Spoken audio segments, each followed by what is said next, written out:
Welcome back to the Racial Draft Podcast. I am your regular host, Michael Ford, and I am joined by a cadre of co-conspirators, including my somewhat regular co-host, Marky. Marky, say hi to the people. Hey, happy to be here with you guys today. Looking forward to a fun cast. We got a lot of interesting and diverse characters on today, and I'm happy to come to you with some coffee today to try to stay awake for this thing. Nice.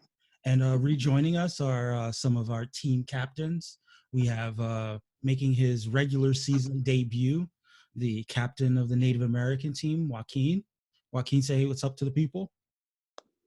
How you doing, my friends? Okay. I mean, we're fighting this life. That's everything that's being thrown at us. Yep.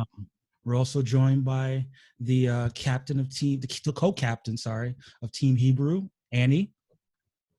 Hey guys, my name is Annie. I'm Fangirl Smash on those harsh Twitter streets, and I'm here to talk comics and fan casting. Sounds good. That was a good one. Wait, real quick, why can't we just make her captain? Annie, would you like to take that answer? Well, we have a co-captain. We have actually two Hebrews, who originally decided to join the racial draft. So Adam, my co-captain, has not been on social media for a while. He's dealing with some personal stuff. So as soon as he comes back, he'll be either co-drafting with me or we'll figure out something else. Oh, okay. I just didn't hear anybody else really speaking up, and other than you've been representing so well. And I was like, well, wait, why isn't she just captain? Yeah, maybe it's a glass. I was going to say maybe it's a glass ceiling thing. I haven't been promoted yet. Mike, you want to talk about that real quick? Well, before we do that, let's introduce the person that intruded on the podcast without being introduced. That would be the captain of the Multiracial Team, Kia. Kia, say what's up to the people. Hi, I'm back. I think you guys all know who I am, and let's get it. Ready to shake things up and stir the pot. I guess off top, we can have a little bit of off-topic discussion, just talking about what everyone's been up to in with the world and everything like that. You know, anything you feel comfortable sharing with the group. Marky, since you were well, guys, I mean, I know it's just sort of a crazy time. I'm happy to stop by the pod and just sort of, talk, comic book characters and maybe a little bit of overlap with the real world, but not so much that it becomes a burden. Hopefully the cast is a joy for people and a positive to the day, essentially. So that's sort of how I view it. That's what I'm about with it. And I hope it's bringing a little light. 2020 just gets worse and worse. I'm sure Godzilla will attack next week. So we just got to deal with what keeps coming here. Yeah. I've just been dealing with trying to process the intensity of the news and the events over the last 3.5 weeks. And this whole project has been a really nourishing retreat, I think, for a lot of us, Michael. Thank you. What about you? What about you, Joaquin? I think with today's racial climate, it's really good to have all of us come together and blur the lines and just kind of get away from all of that stuff.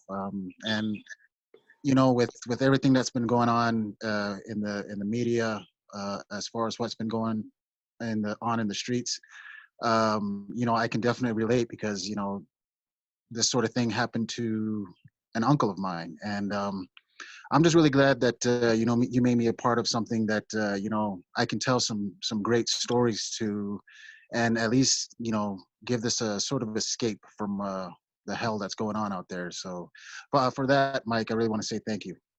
Oh, I mean, I didn't intend for this to be a love fest. But I will take the love. And the Mike is awesome show. MTF. It's a love fest now, Michael, whether or not you like it. Oh, look at him. He's blushing. Look at that guy. Look at that guy. Oh, my God. He can't They stop say black people don't smiling. blush.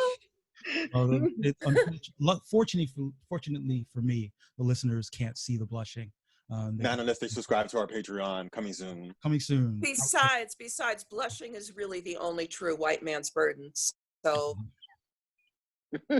but I guess on that note, it's good enough time to dive in. Marky, were you keeping up on the 6th round as far as the draft picks were concerned? Yeah, I think I'm ready to go through things. I've sort of been dipping in and out of the Discord, so I'm happy to start talking with you guys about this from my lack of education perspective.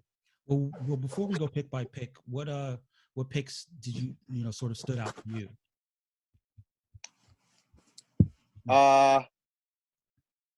You got me on the spot here, Mike. I was sort of hoping we would follow the regular flow where you sort of like drop the intro on me or whatever, and then I go from there or whatever. Real-time responses. When you weren't here last week, we flipped it a little bit and we let people talk a little bit about the picks that they had seen that kind of popped out to them. But we'll stay with it. We'll cover your ears, and for spoilers. But I'll ask the other captains what picks stood out to them. Annie, what picks? What were some of your favorites?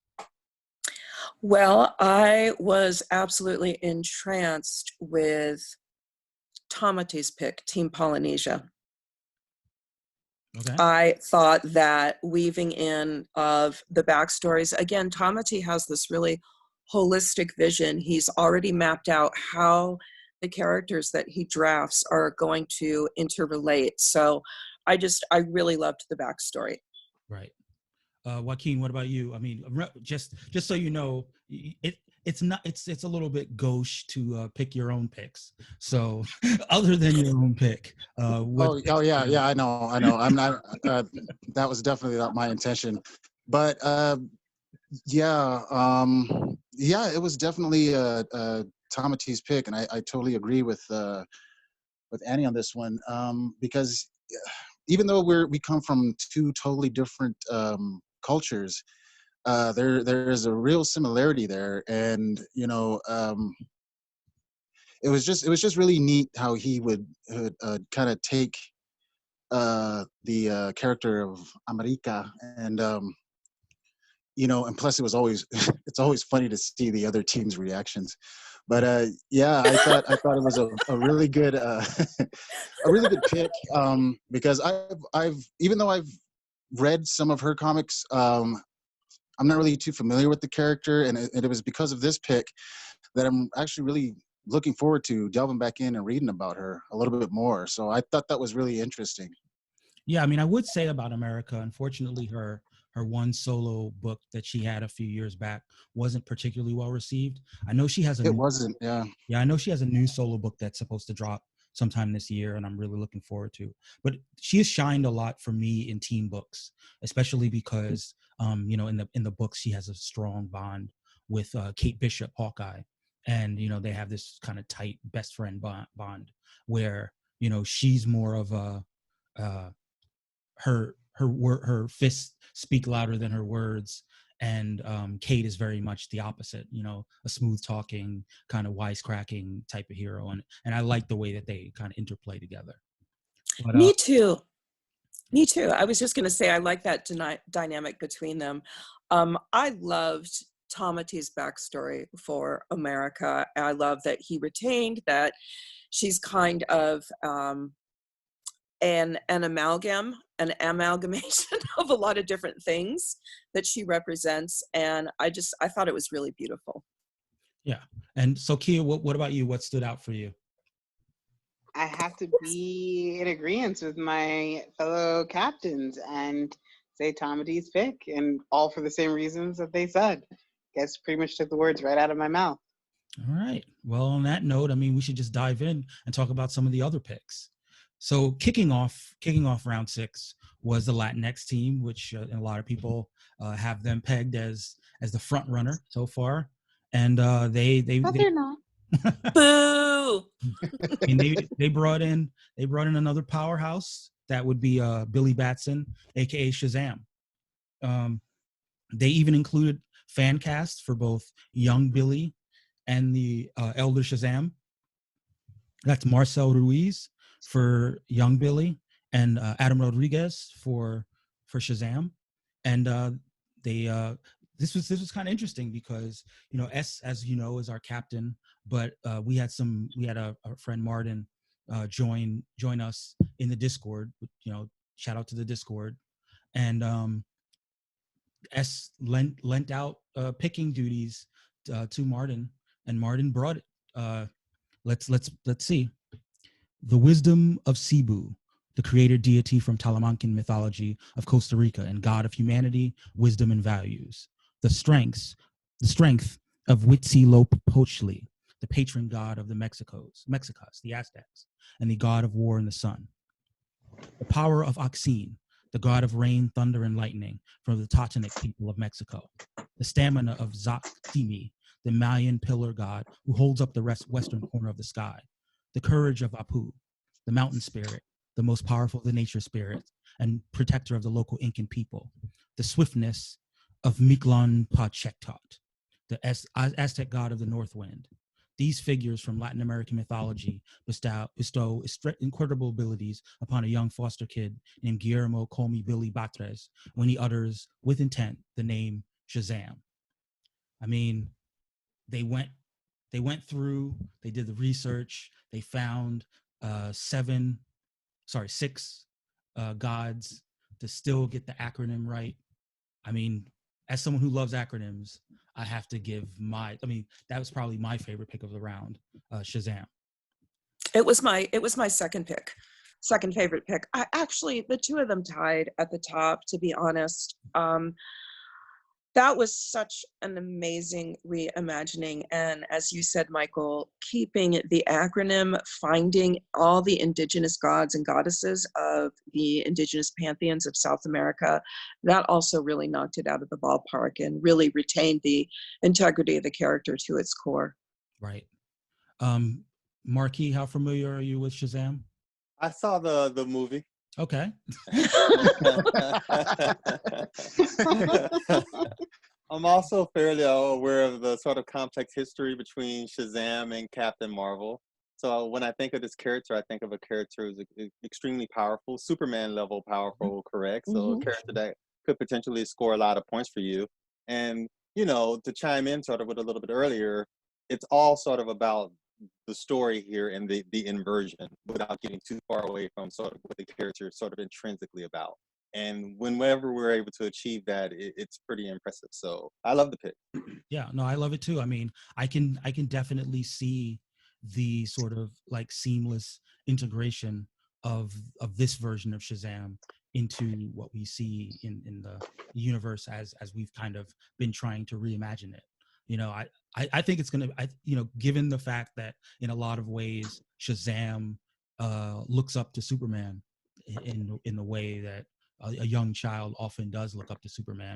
The idea of the interaction between a young Latino Billy Batres being transformed into a hero in with Superman himself also being Latinx, that interplay would be sort of a sight to behold. And I'd be, I don't know if Eli's listening, but if we get maybe an art of Superman and Shazam together, that would be great. I wonder if the iconography is going to be the same, since we've now taken Shazam. We've taken Billy outside of the Western Abrahamic pantheon, and we've put him squarely into an indigenous pantheon. So what is his costume and iconography going to look like? I really want to see Eli's vision of that. Also, I just want to mention again that my auntie has an intellectual crush on Eli from last week's episode. Oh, well, hopefully we'll get more an episode of love. I'm just trying to embarrass see how that Eli. continues to play. Highest rated episode. That's right. We have to have next year a Valentine's episode. Exactly. Looking ahead. Welcome to the pod, ladies. Yeah. Joaquin, what were your thoughts about Shazam? For the Latinx team, I thought that was an excellent pick. Me living in New Mexico, we're pretty close to the border. I'm about maybe 130 miles north of it. I've actually had South American natives come and perform for us at our high schools and stuff. And it was very interesting. And they would tell us stories about these different gods that they had. And, to see a South American perspective as far as Shazam, I thought that was really, really intriguing. And I actually really look forward to seeing the artistry, the artist interpretation of this superhero. And I really love Shazam as well, because he was one of the superheroes outside of maybe Wonder Woman, Batman, that could actually take it to Superman. Sure. And and this is a kid we're talking about here. So unfortunately, he got me in trouble a couple of times with my stepfather because I thought I could take him, and I woke up next week. But yeah. Oh, no. I thought that it was a really, really good pick, and it's fitting, I think. Yeah. What about you, Kate? What are your thoughts about Shazam? I really liked the pick. It still wasn't my favorite, and I was still low-key a little mad that you brought him up in the last podcast, and then he was taken. But whatever. I mean, look, you wanted Shazam. I mean, inside baseball, Kia wanted Shazam for a team, but she didn't put Shazam up for the poll. Figured that she'd keep it to herself, and the Latinx team slid right in there and said, "Nope, it's ours." Yep, mainly because that was part of the reason why I was so sneaky about my pick, because I was watching what the Latin team was doing. I was watching. I saw what they were doing. And let's get some feedback from the people on Twitter. Annie was first up. She was like, "Nice job reclaiming indigenous pantheons. Hell yeah. It preserves the absolute spirit of the character in every way. I absolutely love this. I'm going to have to step my game up now." Who said that? Was that me? That was you. That was me. You, girl. I read it. Yeah. There was also captain of the white team, always looking for someone to whitewash. He said, keeping the Shazam intact, he set the bar high.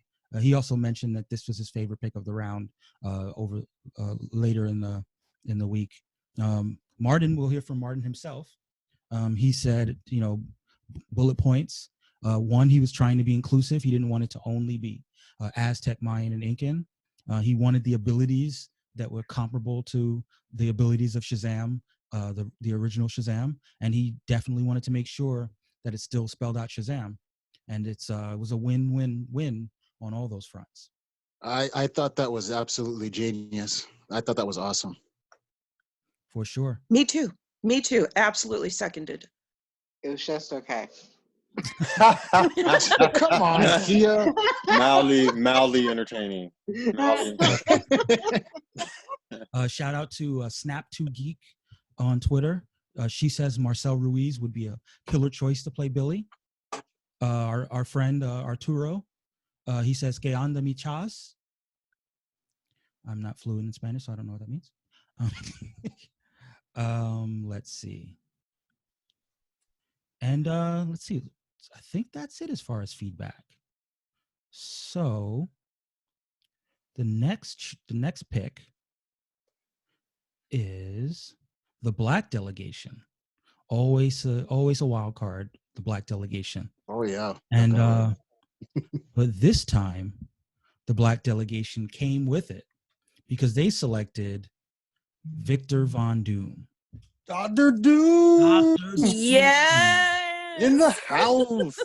Now, unfortunately, they had said that they were going to provide us with a backstory, but they didn't come through with one. Maybe we'll get one in the upcoming week. Already got the backstory for this character. Already got the backstory. What's the backstory? I want to hear Marky's backstory. Tell us the backstory. This dude is the original Black Panther, yo. That's what's happening here. This is, and I don't even mean like the Black Panther movie comic book version. I mean the militant civil rights, social justice Black Panthers from that time period. That's what this Dr. Doom is all about. social justice. I love it. I think that's the backstory I'm claiming here. Yes. Okay, I mean, I could see it. I can definitely see it. You know, black people taking over Latveria. You know, Blatveria. black. See, it's right there. What you know what? I have to tweet that, guys. Give me a second. Vamp for a little bit as I tweet Latveria. It's totally true to their nomenclature.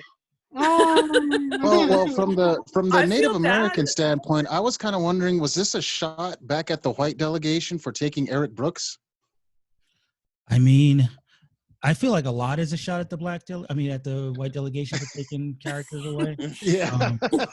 But Because believe it or not, some of us natives are actually looking at one of your black heroes.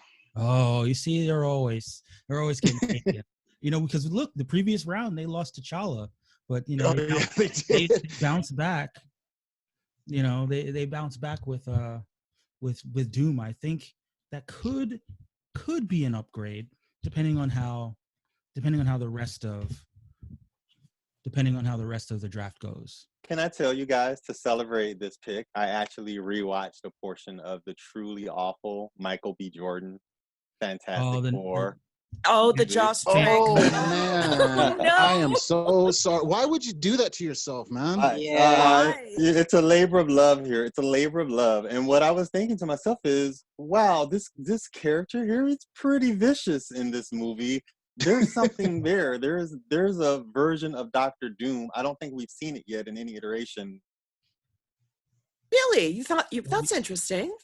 But we lost Marky for a second. He's frozen. Let's see if he comes back. Ooh, let me screenshot this real quick. All right, Marky. We'll let Marky finish in a second. But I think he was saying that there was a certain brutality to this incarnation of Doom, in part because the movie overall tended to be a little bit more. Marky, so we lost you. What was the thing? Yeah, that's Mike. That's exactly what I was saying. I think I got cut off there, but I think what I was trying to get at was that character was way more vicious than I expected for a comic book movie. And even though the movie was awful, I was sort of impressed with how dark that iteration was. And if you take that character and add the sort of dark history of social justice to it, who knows how they're going to go with it? That feels like something that would be extremely compelling to look at. Right. And one thing that I was thinking a little bit, you know, as we were talking about this character is, you know, how in the Black Panther movie, like Killmonger kind of reappropriates the African mask into, you know, just briefly when he does that little raid. You know, imagine a Doom whose mask design is influenced by African imagery. Oh, that would be was sweet. the first thing I thought of, actually. That was the first thing I thought of. Yeah, the same here. I thought, you know, how cool would his mask look if it had like some African etching on it, or you know, maybe even not only his mask, but also his cloak. Yeah. If it had like maybe some golden African markings on it, I thought it'd be twice as better, if that. Yeah, one of the pictures that I actually shared was from the run where Doom takes over Latveria, and he kind of gets a throne, a Latverian style throne to go along with that. So I could certainly see it. I would also say that a Black Doctor Doom situated in a country in Europe and ruling a country in Europe, that would make a lot of his past historical actions with the Fantastic Four and everyone else that he's gone up against make a lot more sense, actually. Why he would be so protective of Latveria and why he would be so hell-bent on retaining his hegemony, because that would make him, if we stay with the Latveria that's in Europe, that would make him the only Black monarch in all of Europe. Right. And, you know, and again, you know, this goes to the sort of rivalry with the white delegation. Remember, they drafted Reed Richards. So you're still dealing with like this know-it-all, super smart white guy who thinks that he has everything under control. And then you have his intellectual equal in Doom having that extra motivation to best him. And also still occasionally screaming, Richard! Exactly. So let's get some people's feedbacks. I think it was universally beloved. You know, Sean again said, I didn't think there was someone I would be hurt losing, but Doom stings a bit. Well played. Tomati said, this is an amazing pick. Fire emoji. Immortal Beloved on, actually I don't remember their SW the Draken Saga on Twitter. Shout out to them. They've been commenting quite a bit. They said good shit. D Powens J said can't wait for the bio on this. Could be a swapping of varying location, a new reason for the mask, or something else altogether. Annie gave the clap emoji or a gif, as it were. The clap of appreciation. Exactly. Okay. There was actually some discussion about him potentially being Black Dutch, but we'll leave that to the Black delegation to decide what backstory. Let's see. Brian Dockery says Victor is looking quite fantastic there. Martin Sanchez, Martin from the Discord says good pick, and Chris Wright says best pick of the draft. So that's that is a lot of love for the Doom pick. I of course was shocked at how hard they came with a big old snap. So did you expect differently? Did we really expect differently, given that the Black delegation has Galactus? I mean, they were really sort of hemming very close to the cosmic mythology. Matt Roth, a new addition to our Discord, says steal of the draft. Our old friend Nathan says got drafted by the Black delegation and somehow lost his degree. No. because I said they really went there. Oh no. And yeah, so a lot of love for Doom. Who doesn't love Doom, the god? Any other last words about Doom? Kia, do you have any thoughts about Doom? No, Doom was a pretty good pick. Right. I think one really of the better picks.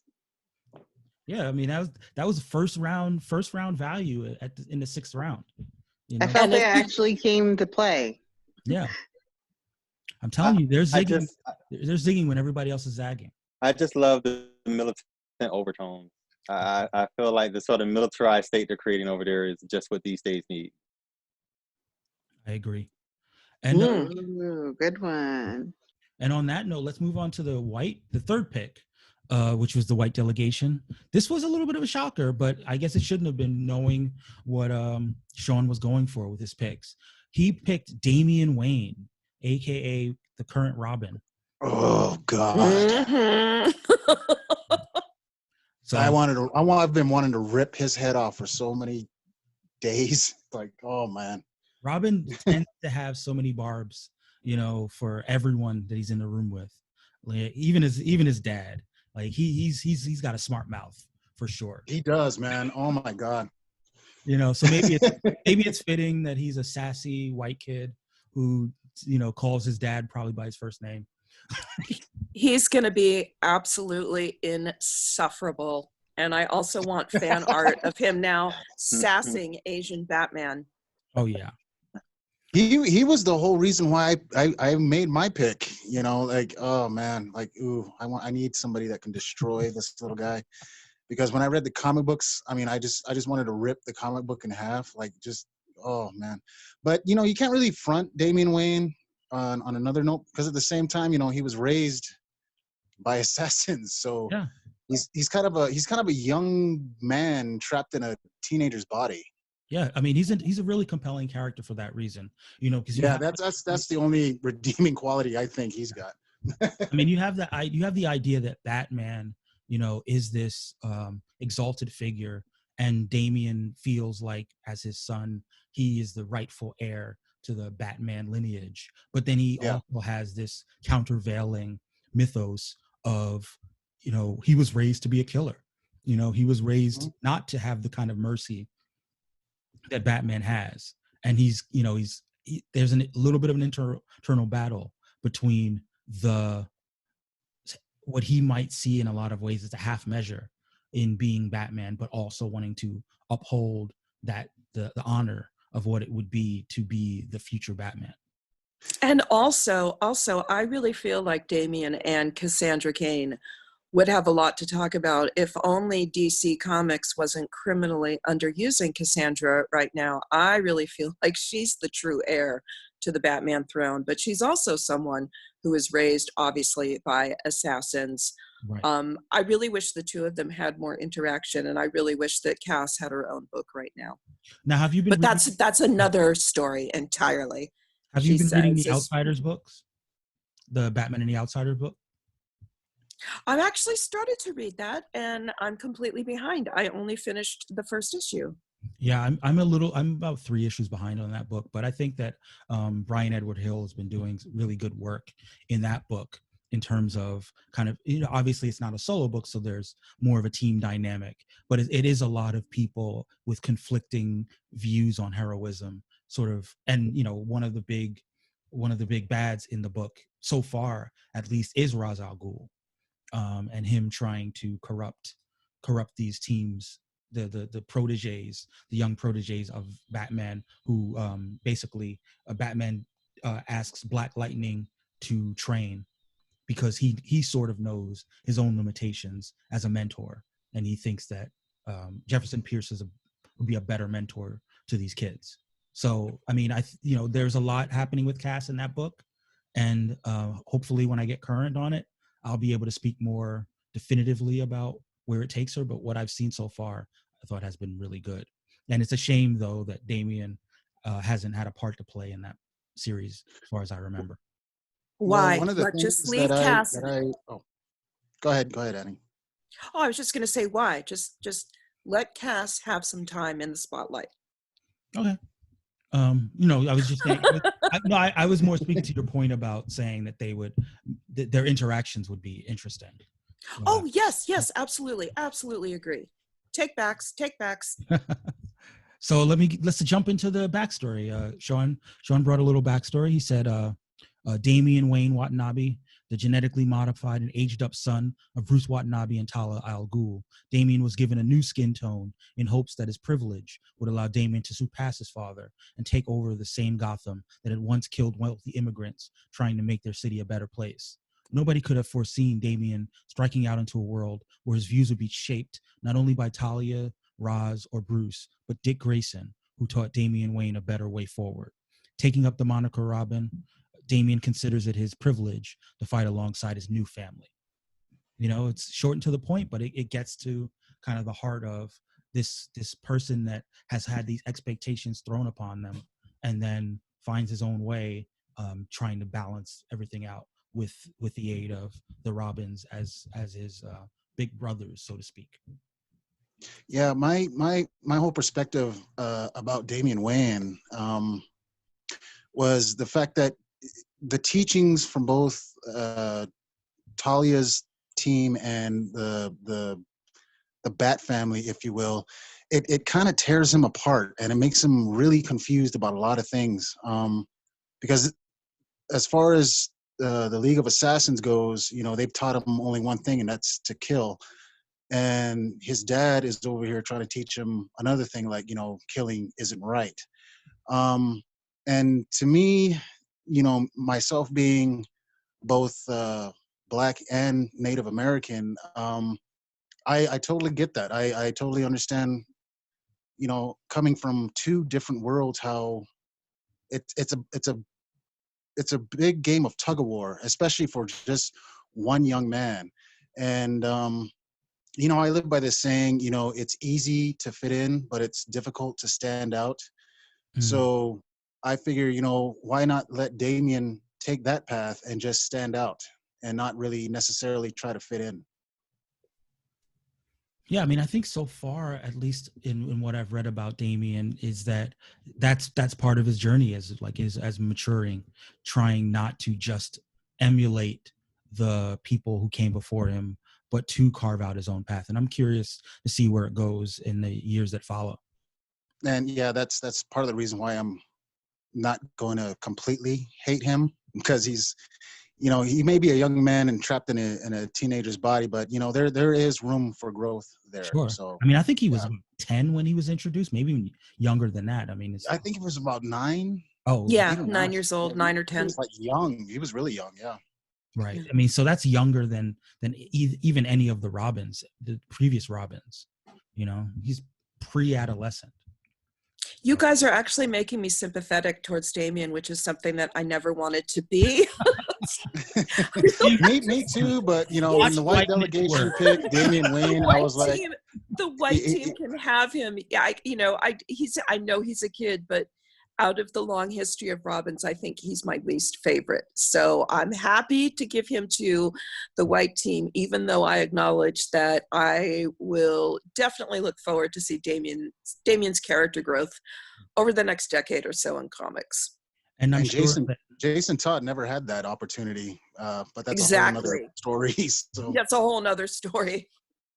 And I'm sure that in honor of the whitewashing, he would like to be known as Ian Wayne.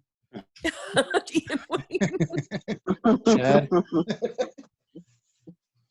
This pick actually, just to chime in briefly here, this pick makes me think about every protester out there who isn't Black, but has somehow picked up this mantle of a need to be out there and represent this identity, even though they might not have that particular racialized experience. So I think it's sort of great to take a character like this, a character of privilege, a skin tone change essentially, but still see that sort of character picking up sort of a mantle of justice that he may or may not be able to relate to in quite the same way.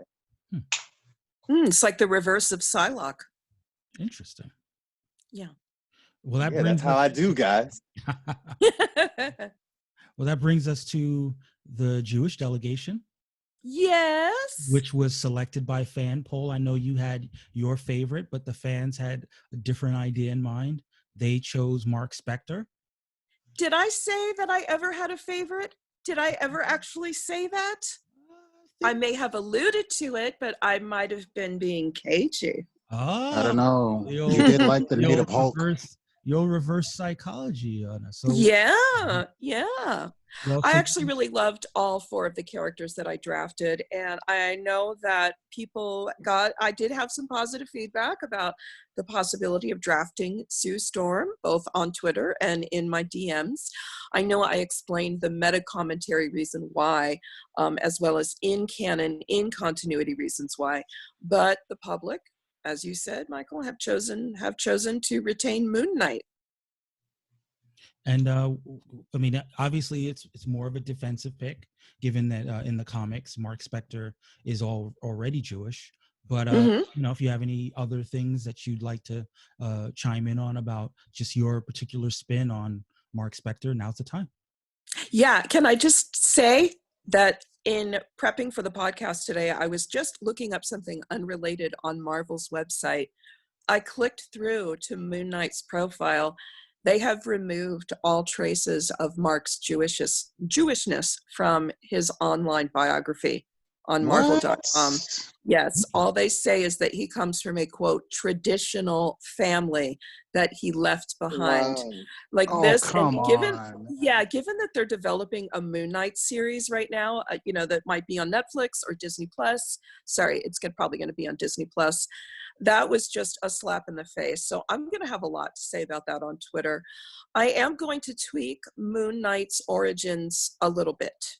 Okay. He's going to be a Mizrahim Jew. Mizrahim Jews, Mizrahi, are the Jews that never left the Middle East. They've stayed in the Levant, existing all over the Middle East, from the Ottoman Empire all the way across the Middle East to the Atlantic Ocean. And given that we discussed last week that there is a temple in Elephantine where a Jewish temple was discovered that gives evidence that some Jews were actually worshiping polytheistically at this particular site, I think what I'm going to do, and I've given a lot of thought to this, is that there is a really primal Semitic moon god known by various names. I'll use the easiest to pronounce, which is Yadich. And he also represents the moon. I'm sorry. Could you say that again? The name? Yadich. Y-A-R-I-K-W.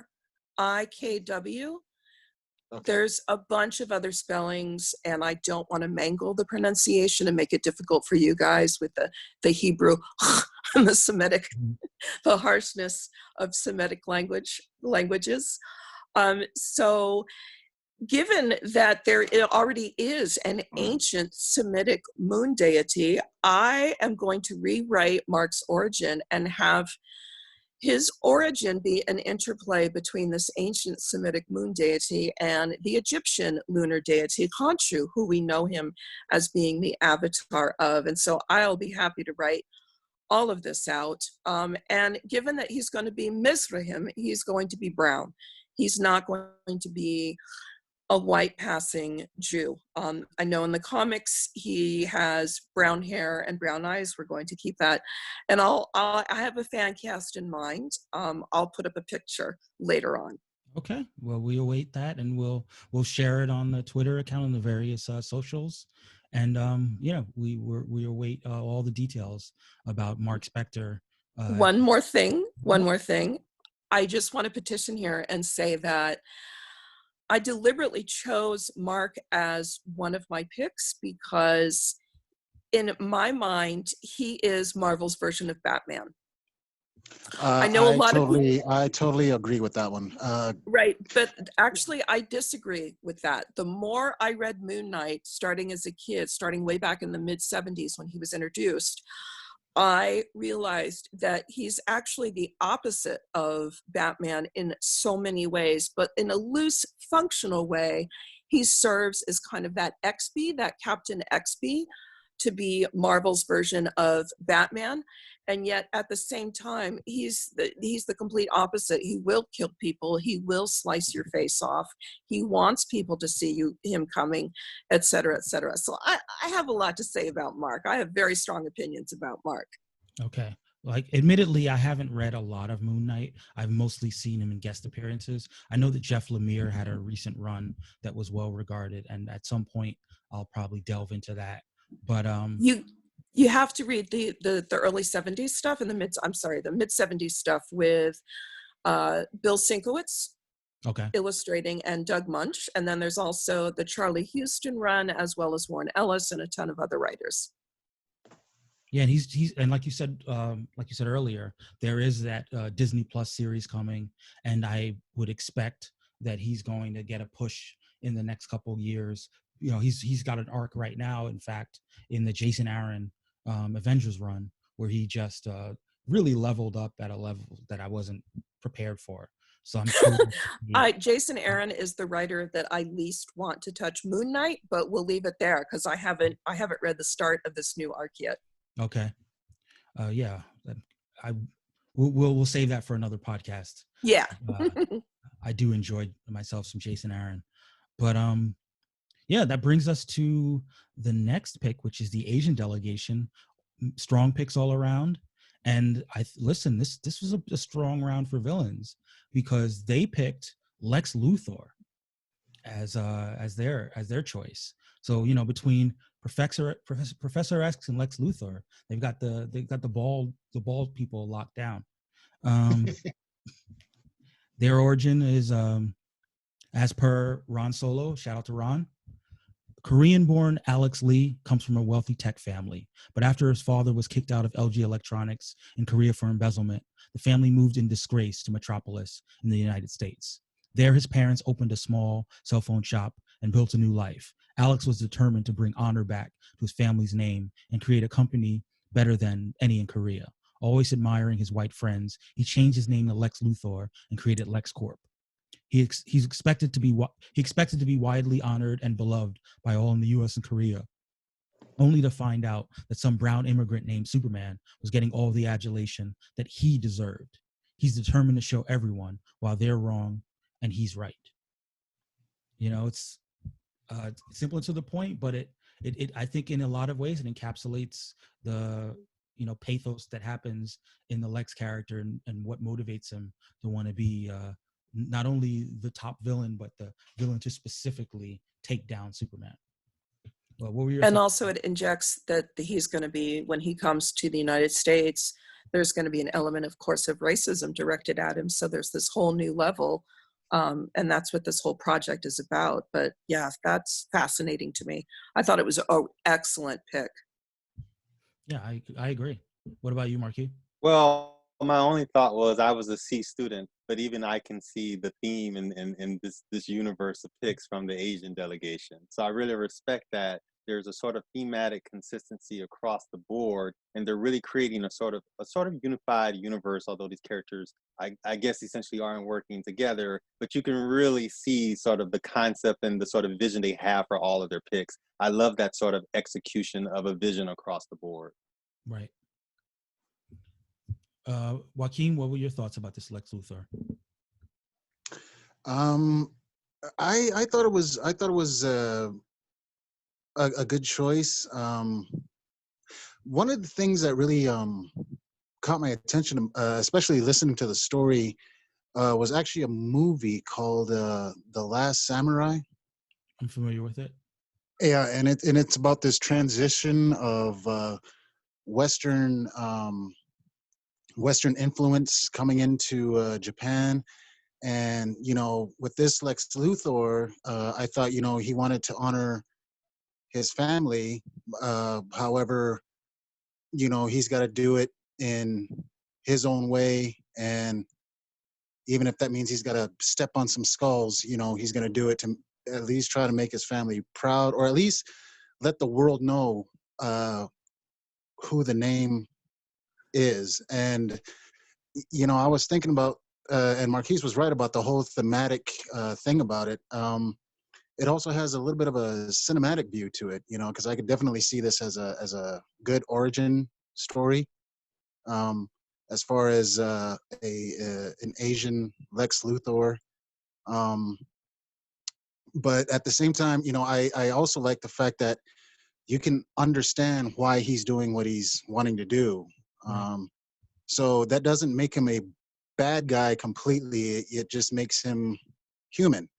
And, a lot of the stories that I try to tell, I want there to be a human element to it.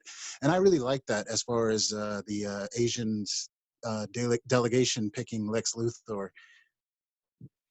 Yeah, I agree. Kia, what about It you? all, Oh, sorry, Annie. oh, I was just gonna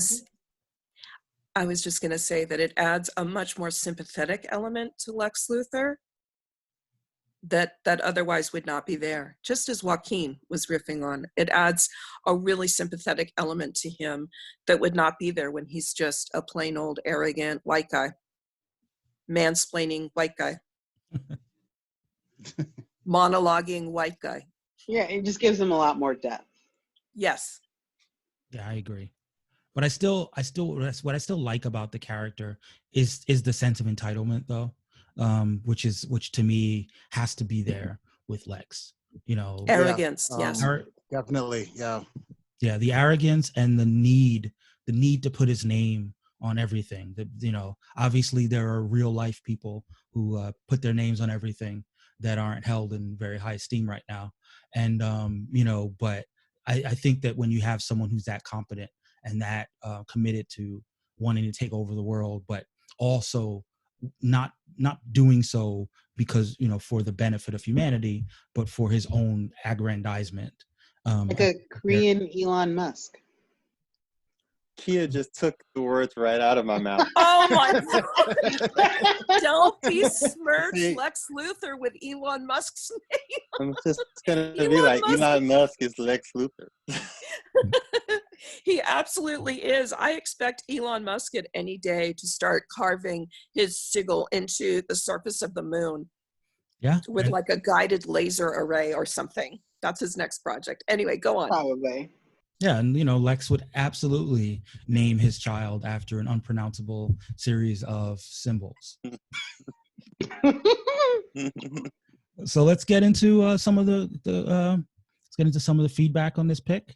The Black delegation says, "Well played." He was being scouted by the Black delegation. Our friend SW the Draken Saga says, "Gnarly." Martin. It's all it needs to be said. Gnarly, dude. Narden gave a nice little gif in response to the Latinx Superman seeing his arch enemy. It was very telenovela zoom in. Tomati said he can't wait to see the. Oh, I get it now. he was talking trash about his pick, his upcoming pick. What else? Yeah, but I thought the Lex pick was inspired. I would love to see the interplay between the new Lex and the new Soups, just in general. And yeah, all high marks for me. But that does bring us to the pick that Tomati teased, a direct shot across the bow for the Latinx delegation, because he selected America Chavez. Came with a fan cast too, Alaluli Cravalho, Yes. whose work I am not familiar with. Is anyone was familiar? Moana? Oh, okay. Yeah. I've not seen Moana, but Michael. Michael, get it together over there. That Michael, movie was yeah. amazing. Michael, we have to put Michael in like a mini capsule pop culture remediation. But I mean, it's a cartoon. no, it's not. You're a cartoon. You're a cartoon. Yeah. But let's jump into the backstory. As per their captain, Tamati, Utopia Miharu, was raised by her mothers in Hawaii, a reality where indigenous people were not colonized, but built amazing civilizations. The magical presence that powers this reality is known as Io, the source. She gained her powers by absorbing the ambient magic of this presence. She possesses superhuman strength, durability, speed, flight, and energy blast. Also, she has the power to kick open holes in reality, allowing her to travel through the multiverse and into other realities.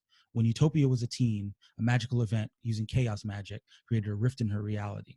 Using this event, Utopia's parents used their powers to seal the rift. During this event, Utopia's parents used their powers to seal the rift. Utopia, in an attempt to help, was sucked into the rift, closing it and throwing her across the multiverse. She would find her way to a new reality, drawn to a powerful source of chaos magic, and this would bring her to Amarangi Marsden, Scarlet Witch. As she spent more time with the team, she would be enthralled and heartbroken to hear of the oppression of her people in this reality. Amarangi promised to help Utopia find her way home. In return, Utopia vowed to work alongside the team, to use her powers to defend this world's peoples. Utopia Miharu, Miss Utopia. Bravo. I thought it did a really good job of taking the existing America Chavez backstory and incorporate these new elements. This is the one reason why this was by far my most favorite in terms of real world cultural history, is that we have a character who comes from an indigenous people that were never colonized. And that to me is such a powerful, powerful, powerful, affirming and nourishing thing. And then to have her come to this reality and see what colonizers did, there's so much story potential there. But also it's just a really beautiful reimagining overall. Yeah, I agree. What about you, Joaquin? Well, the fact that he used the term Io, or the source, I thought that held a little bit of a spiritual element to it, much like some of the stories I've told you guys. In my language, we call him Big-Ego Hintan, the creator, the source, the essence of life. I thought that the fact that she can come through different realities and liberate people, his people, and to actually capture my imagination, because I have had the idea, and I'm sure a lot of my Native American people would agree when I say this, is that question that we all ask is, what if we had won?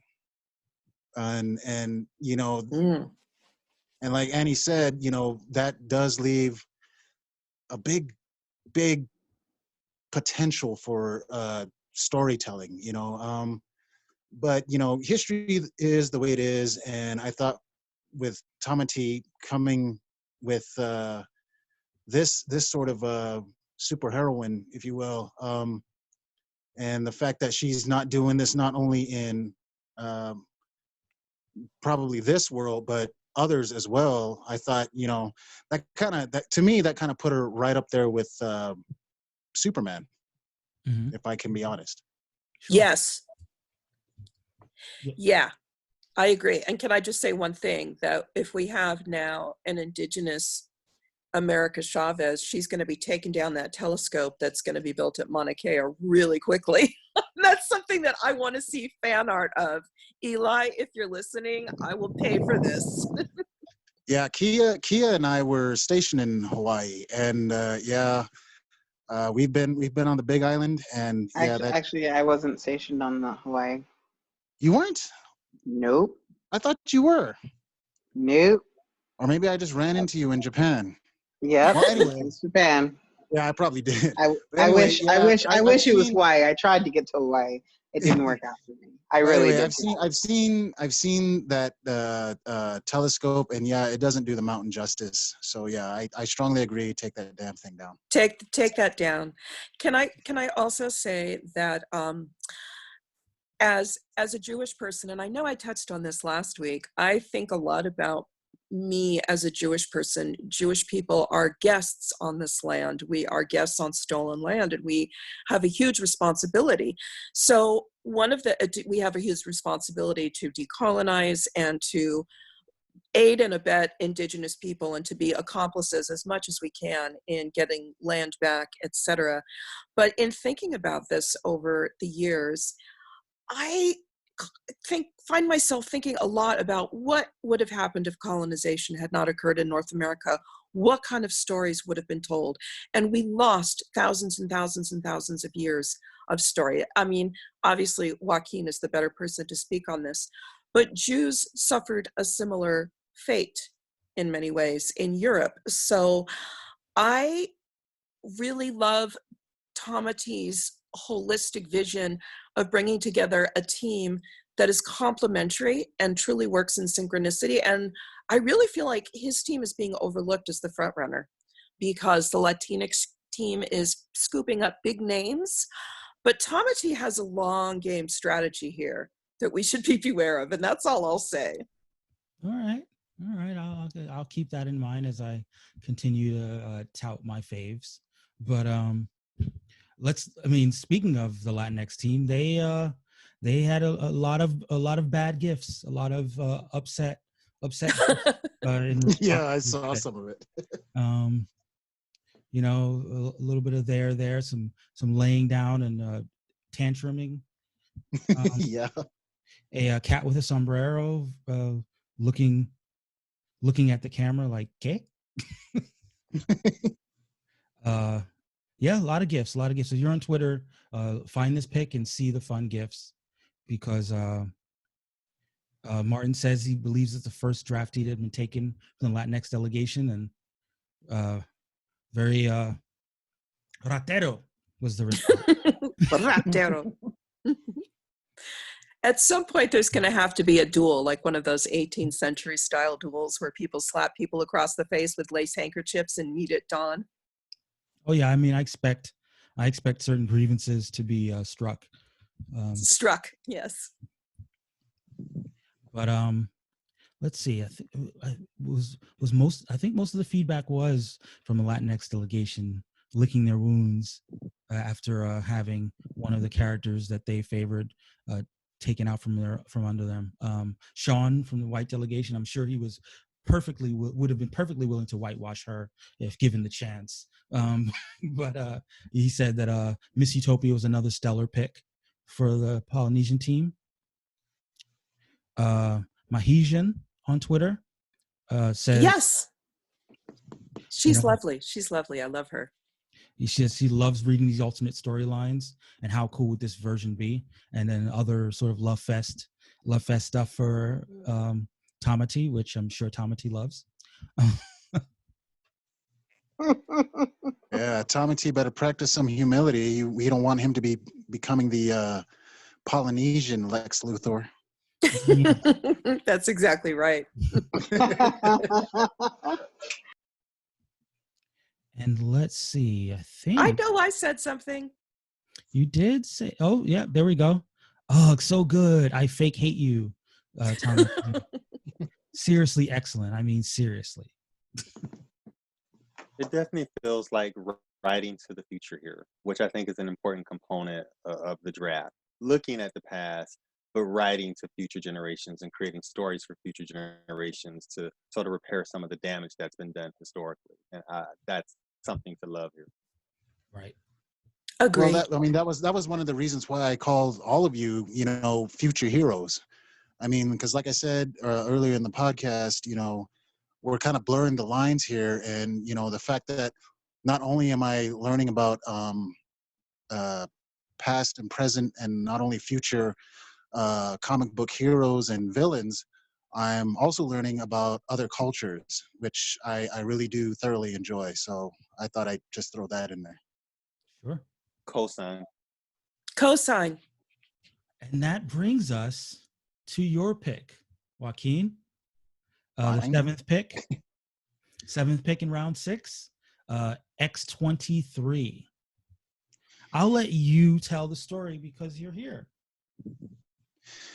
Yeah. I that one was a tough one. Because of the simple fact that, oh man, like I said in Discord, a lot of my family members and their relatives came to me with a lot of details. And what I was telling Kia earlier was the fact that, we can't really have X-23 without Logan. So the story But was. I think I did fail to mention when you were telling me that I kind of just listened, but I feel like for X-23, I mean, yes, you can't have X-23 without Logan, but Logan doesn't really make X-23's story. Well, That's right. that's well. Hold on. This is the Native American version, girl. I told Kia that there is an allegory. Now you guys have heard the saying, the apple doesn't fall far from the tree. Of course. Well, in Native America, one bad apple can rot the whole damn tree. So if somebody kills somebody from another family, I mean, the whole family is kind of shamed upon. It's just how it is. But the allegory is that the story was, let's not make her a clone. Let's make her the actual daughter of Wolverine. And I said, well, I can't do that. And they're all like, well, why not? I said, well, because the Latin team already picked Wolverine. And they were like, well, what? And, I asked them, I said, have you guys been listening to the podcast? And they were like, no. And I actually got angry. I said, you know what? Listen to the podcast and friggin' call me back. And then I hung up. So I've been sharing the podcast, and they finally said, hey, the Latin team, they got Wolverine. I said, yes. And then they heard the story, and it was actually one of my cousins. They said, well, can you kind of borrow him? And I said, you know what? I think the white delegation actually beat me to it, but I don't think that's been done before. But yeah, I can borrow. Well, let me just let the Latin team know. And they're like, no, just kind of make it a surprise. I said, okay, so we'll use the indigenous element for Wolverine, and we will make X-23. And I remember Michael telling me that you got to keep the synopsis to a certain point. But like I said, it was crammed with so much detail. Everything from a family heirloom passed down to her to. But one of the things that we had a great conversation about was why not subject her to the same type of torture and punishment and the adamantium thing that her father did.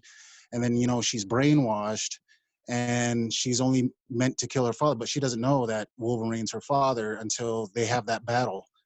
And then that's when Wolverine recognizes that, hey, she can do the exact same moves that I can do. She can counter. She has a healing factor. And a little Easter egg, the last name, Six Strikes, actually goes to her claws. Mm-hmm. 2 on both hands and 1 in each foot. Mm-hmm. Yeah, Oh, so I was like, nice. yeah, so Six Strikes would be a good last name, because I know some Lakota who have the last name Four Strikes, but I was like, we'll use that. So we kind of went towards the whole Empire Strikes Back thing, but Mm-hmm. we kind of flipped it, and the dad kind of knows that, or is kind of figuring out that the woman that, or the young lady that he's fighting, is his daughter because of the last name. And the daughter doesn't know that the guy she's fighting is her dad. So we put him in a real bloody, very brutal battle, but I had to scale it down a little bit. And then she finds out that Wolverine's her dad, and that just, pardon my language, but pisses her off even more, because of the simple fact that Wolverine had to leave her mother while she was pregnant with her. And we kind of threw into the mix William Stryker. He was kind of the first version was kind of a very religious fanatic, and thought that all mutants should be executed and Mm-hmm. stuff like that. And I said, well, why don't we throw that into the mix, and make this guy a fanatic, and they're tracking Wolverine. Hence why he becomes a drifter. And so yeah, we kind of threw the Latin team into the story, and I thought it would make a great side story. But yeah, the Purifiers are tracking Wolverine. They find out that he got into some trouble, and they find him as he fights them off, and then he has to leave. But his fiance or girlfriend or whatever, she doesn't tell him that she's pregnant, because she doesn't really quite know yet. And then she gives birth to X-23. And like I said, there was a lot of detail, because what I didn't say was that they tried to clone Wolverine 22 times. Right. But it wasn't until X-23 was thrown into the Weapon X facility that she found out that they were trying to clone her dad. Mm-hmm. And it was 22 times. So them saying that, well, since you're the daughter, I guess you're number 23. So they gave her a number and treated her like total trash and as a weapon. And I thought, okay, yeah, we can use that. But Now, yeah, I Hmm. go ahead. Hmm. yeah, I just want to jump in real quick because that was, I feel like most of us have seen the Logan movie. Is that correct, that we all have? Yes, I've Yes. seen it. And I thought one of the aspects of Laura, as she exists in the Logan movie, is this notion that she really didn't have a name. That X-23 was her designation, because she was, the identity that these people created for her was so dehumanizing and was so stripping of and taking away of her unified identity, her individuality, as it were. And Well, part of her, yeah, that was the same aspect that we approached with the story, because once we started, okay, well, let's see if we can do it without Logan. And then we, as you said, stripped down her story, and she wasn't X-23 anymore. It was somebody totally different. And I said, we can't do this without Logan. And I think yeah, like I said, there but I was a think you lot really of could have. details. Like Logan was really just a small part of her story. I think that her and the fact that, like, I know that, you know, in your story, you made her mom a nurse instead of the brilliant scientist doctor that she was in the original story. You kind of Yeah. downgraded her, and then they just had a, you know, a little kind of sexual tiff while she was at a bar somewhere where, you know, the whole reason why X-23 was even empowered was because after her mom essentially took her from the facility, raised her, and then, you know, when they came to get her, she got killed in the process, but she gave her name that gave her purpose, that gave her a reason to be, and then she goes off from there.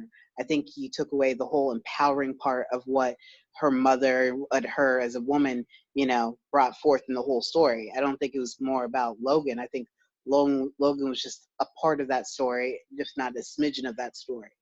Well, That he that's what wasn't. I'm saying. Like it's a side story, and the thing is that they didn't meet in a bar. They met at a powwow, which is a social gathering amongst Native Americans. You look at the Gathering of Nations. You have a bunch of intertribal um, people intermingling with each other. I mean, I don't know how many people have met their significant other at the Gathering of Nations, but yeah, you know, I wanted to, like I said, I wanted to have that human element, and yeah, just have her been broken down, but at the same time, once she finds out that she still does have a family, and that was part of the story, was that she was a ward of the state, and she ended up in an all-girl Catholic school. Um, the purifiers find out that she's a mutant, and she has the same abilities as the Wolverine. So I figure, why not take her, you know, strip her of her humanity, but at the same time, when she finds out that she has a good, well, semi-good, because we all know how the Wolverine is, a good following and a family to be proud of, you know, you can build from there. And that was what I was saying on Discord, was that, is like, you know, I know you guys got a lot of questions, but there was a lot of detail that went into it. The most, actually, out of all the characters that we have picked, because out of all of the characters, I only picked 2.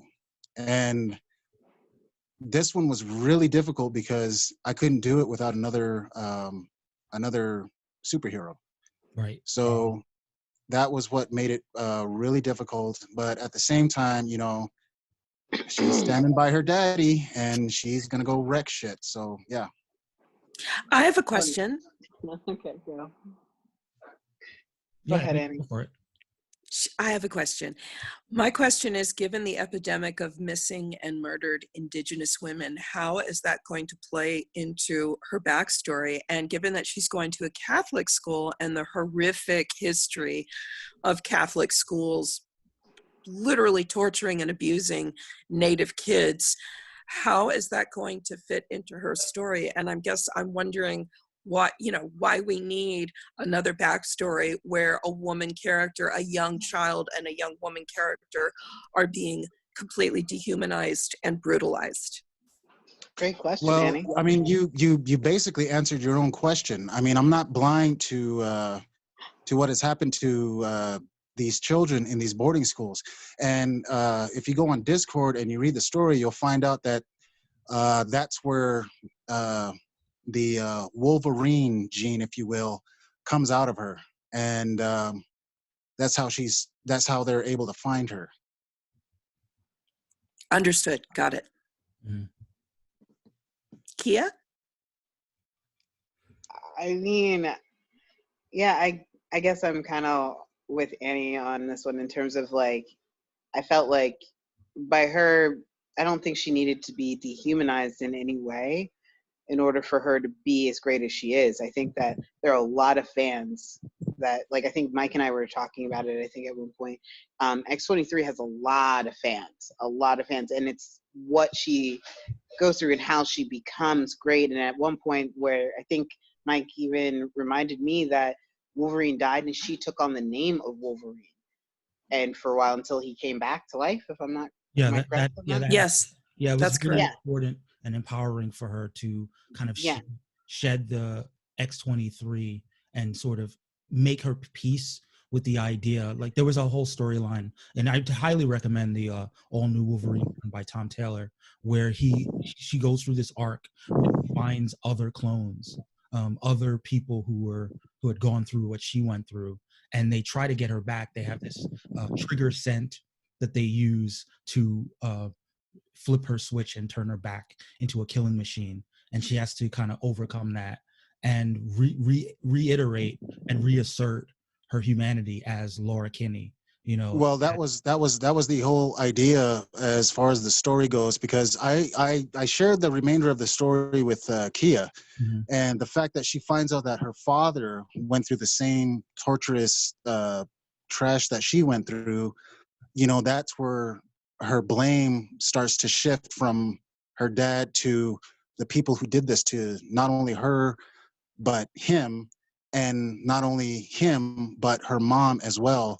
So that was where she starts to do what she does for not only her redemption but her father's.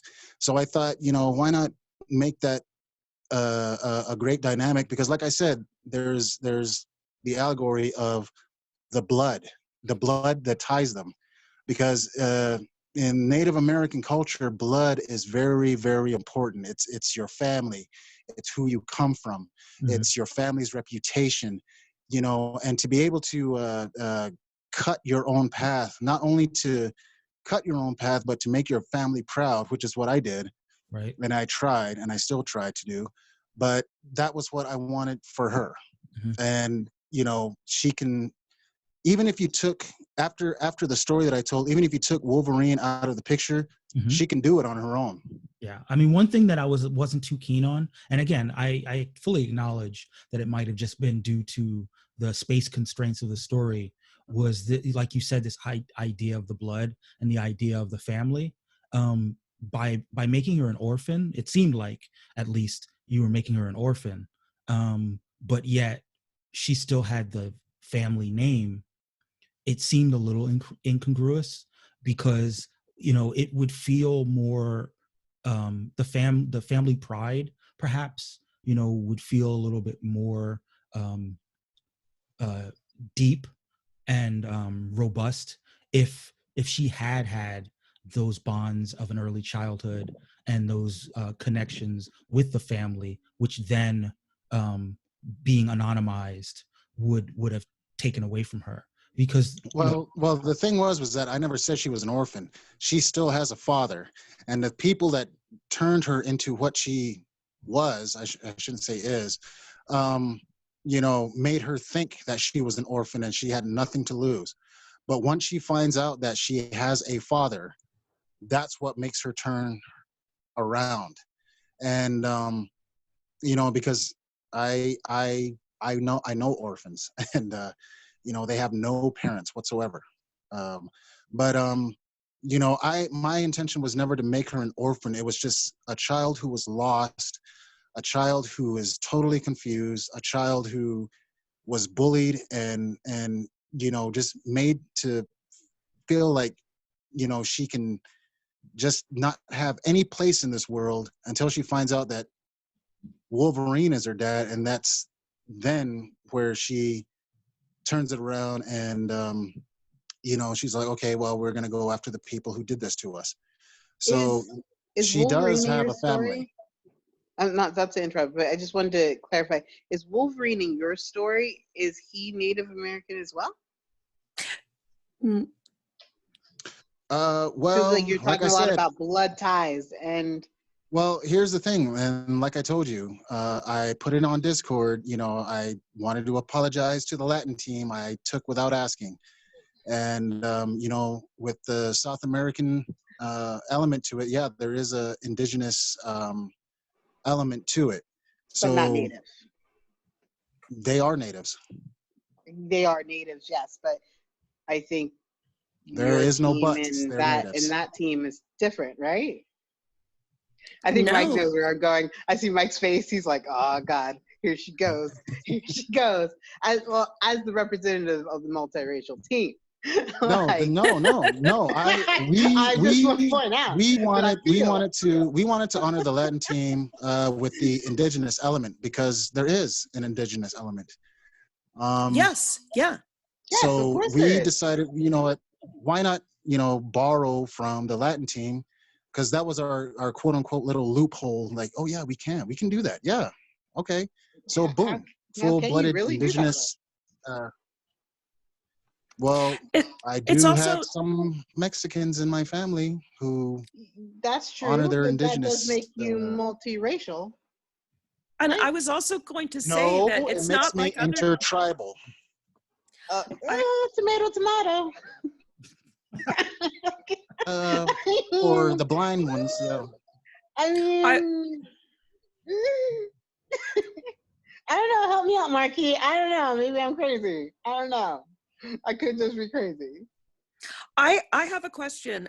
Since her mom was Native, will she ever be reconnecting to her mom? Wouldn't she want to know who her mom's people were and what it was like to grow up in a Native society and a Native culture? Well, like I said, I mean, it's a very, very different world from outside a reservation or outside of a village. Mm-hmm. We don't really float in the circles that the mainstream media will tell us. It's like I said, it's the blood, because there have been times I've been curious about my blood, so I will go back and I will look. Mm-hmm. And my family goes back to not only the Mescalero Apache, but the Chiricahua, the what we call Chihente, the red paint people. I'm also Tohono O'odham. I'm also Pima, Comanche, and I'm also Blackfoot with a dash of Mexican thrown on top. So yeah. But I guess that's what's so I won't say off-putting completely, but somewhat off-putting, that given the roots of her of Linda's background and her native roots, that she's, at least as the story is told, she's so uh, preoccupied, or at least the revelation of her father's parentage looms so much more important to her journey Than her mom's.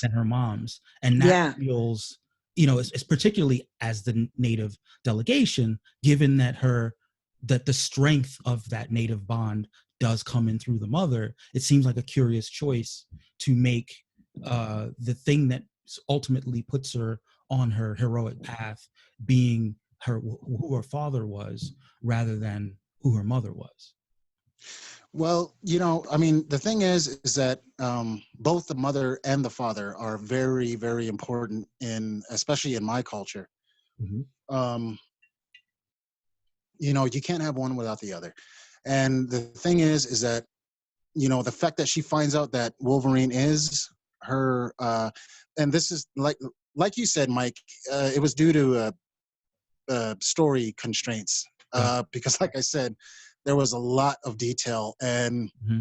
it got to the point to where, the Comanche we were almost about ready to write our own comic book. Okay. That's how much detail went into it. Right. And I was like, how can I condense this? Oh my gosh. Well, that's why I'm glad I had you on the show to flesh it out, to give more context and to give. Oh yeah, absolutely. And and I'm very glad to be here. It's just, yeah, I mean, because I did say that on Discord that I know you guys are going to have a lot of questions, but I'd be more than happy to answer them. Because one of the things I wanted to do, especially being a part of this group, was to smash a lot of the stereotypes and to kind of bring you guys in as far as Native American lifestyle is. And I want to quote the great Wendell Chino, who was our tribal president for over 40 years. We are a proud people, and culture, blood, our religion is very, very important to us. And even to this day, it is still under attack because of outside influences. and that's no reflection on you guys. I just want to make that clear. But you know, you look at things like music and movies, and now you know we got comic books, and you know, the fact that you know, out of 7 million natives, you know, you decided to make me captain, and to me that's a huge honor. And even some of the elders have approached me, and you know, I told them about some of my ideas, and some of their words were just, you know, do them justice.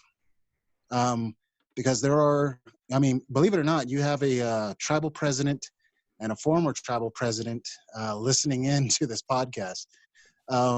So yeah, if I can, you know, try to make my people proud, at least doing, and when I say my people, I'm not saying my tribe alone, but all Native Americans, by doing this, then, you know, I can do them some justice. That's something I can take to the grave and be proud about.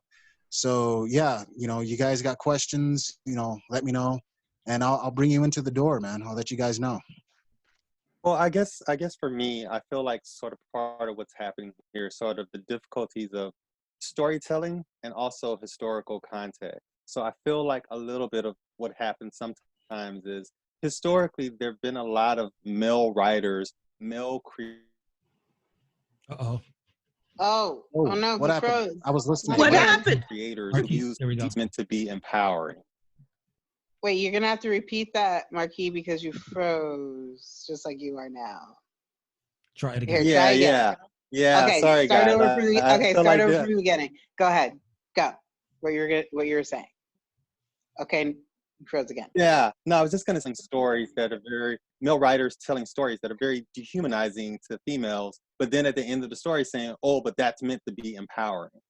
But the Yeah, entire story was actually dehumanizing. And so exactly. you can tell that story, and it can be very powerful and it can be effective, but there is a heightened scrutiny when that particular story is coming from a male writer, given the outside historical context. So I do think that's part of sort of like the extra sensitivity that may exist here. The story itself can be fantastic, but there's a context there that has been oppressive. Right. Also, we have Laura's mom here being a woman in refrigerators trope. Yeah. And so, and you know, yes, coasting on the coattails of what Marky just said, yeah, there's male writers love to write women characters' origin stories as sites of trauma. Shout out to Son of Baldwin on Twitter, who I think is the first person I saw articulate that phrase, writing women as sites of trauma. And we were talking about Brian Michael Bendis, but that's another discussion. So yes, I agree with Marky that we have to be sensitive when talking about the origin of women characters, because so often male creators envision them arising out of sites of trauma. And yes, male characters do too, but we have to take the outside real world context into Well, account here. Yeah, I just think that the thing X-23 is could be. that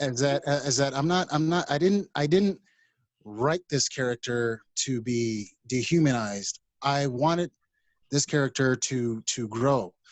The reason why, and this is something my fellow captains don't really understand, is that I come from a tribe that is very matrilineal, and we believe that the origin of our tribe comes from a woman, white painted lady.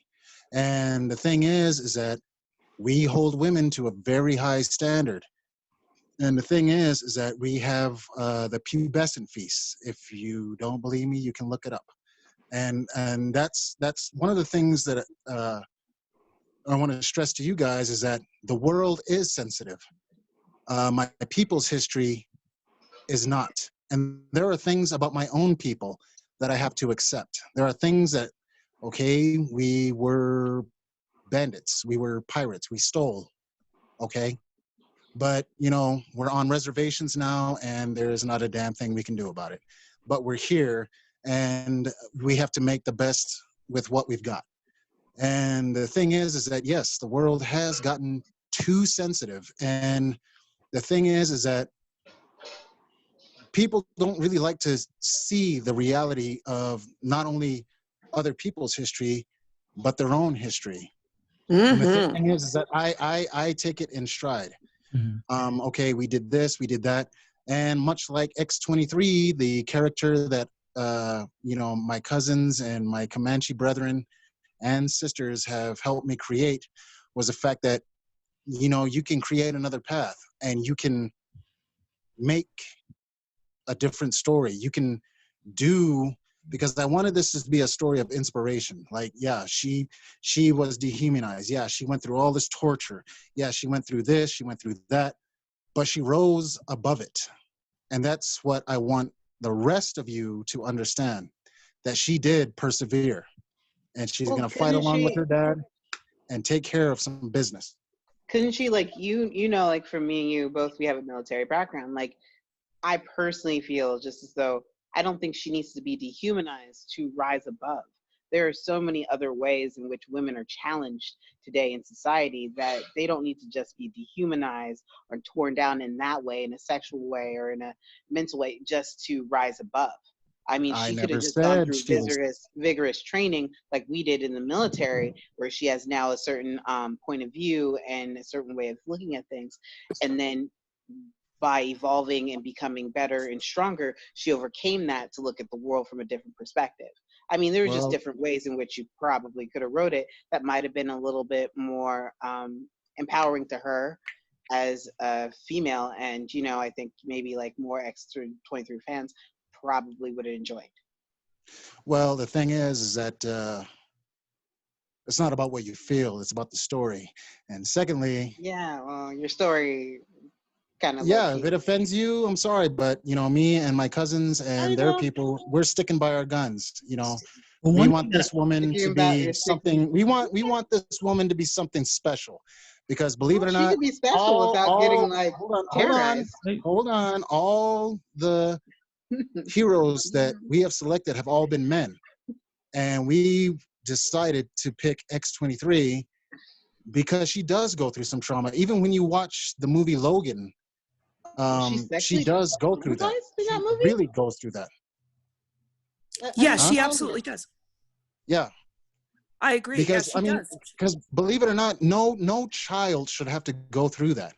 But I wanted Mhm. X-23 to be a doorway to not only other superheroes but to other super heroines, and I figure she'd be a good one, you know, well, because believe it or not, there's a lot of Native American women, much like Annie said, who have gone through this trash. My adopted Yes. daughter being one of them, but and I raised her. one thing that I want to highlight though, in terms of making a case through distinction, is that in the movie Logan, the hero of the story is Logan. So what happens is through the lens of Logan as a father or surrogate father, as it were, finding out about his offspring, and the story. And in that story, X-23 is the means by which the protagonist finds this side of himself that he didn't have. Refines his humanity in a way and finds It, the ability to care. he's And that's Logan and is that's the reason why I said in Discord is that the beast within Wolverine Mhm. is finally quelled. Right. So, but that's After she the emotionally lashes no, out. no, no. But what I'm saying is that in that story, though, the protagonist is Logan. In that story, the person who grows from the Sorry. beginning of the story to the end is actually Logan. But the character that's being drafted is X-23. And the question Mhm. then becomes, where is X-23's agency? Where is her growth? Where's her arc? What are her motivations? What is she trying to accomplish? Are things being done to her, or is she doing things to the story?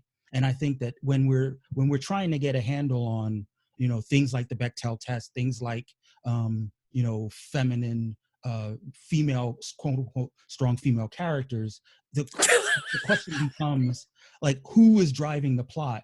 Whose growth is really happening in this story versus who's being acted upon by the plot?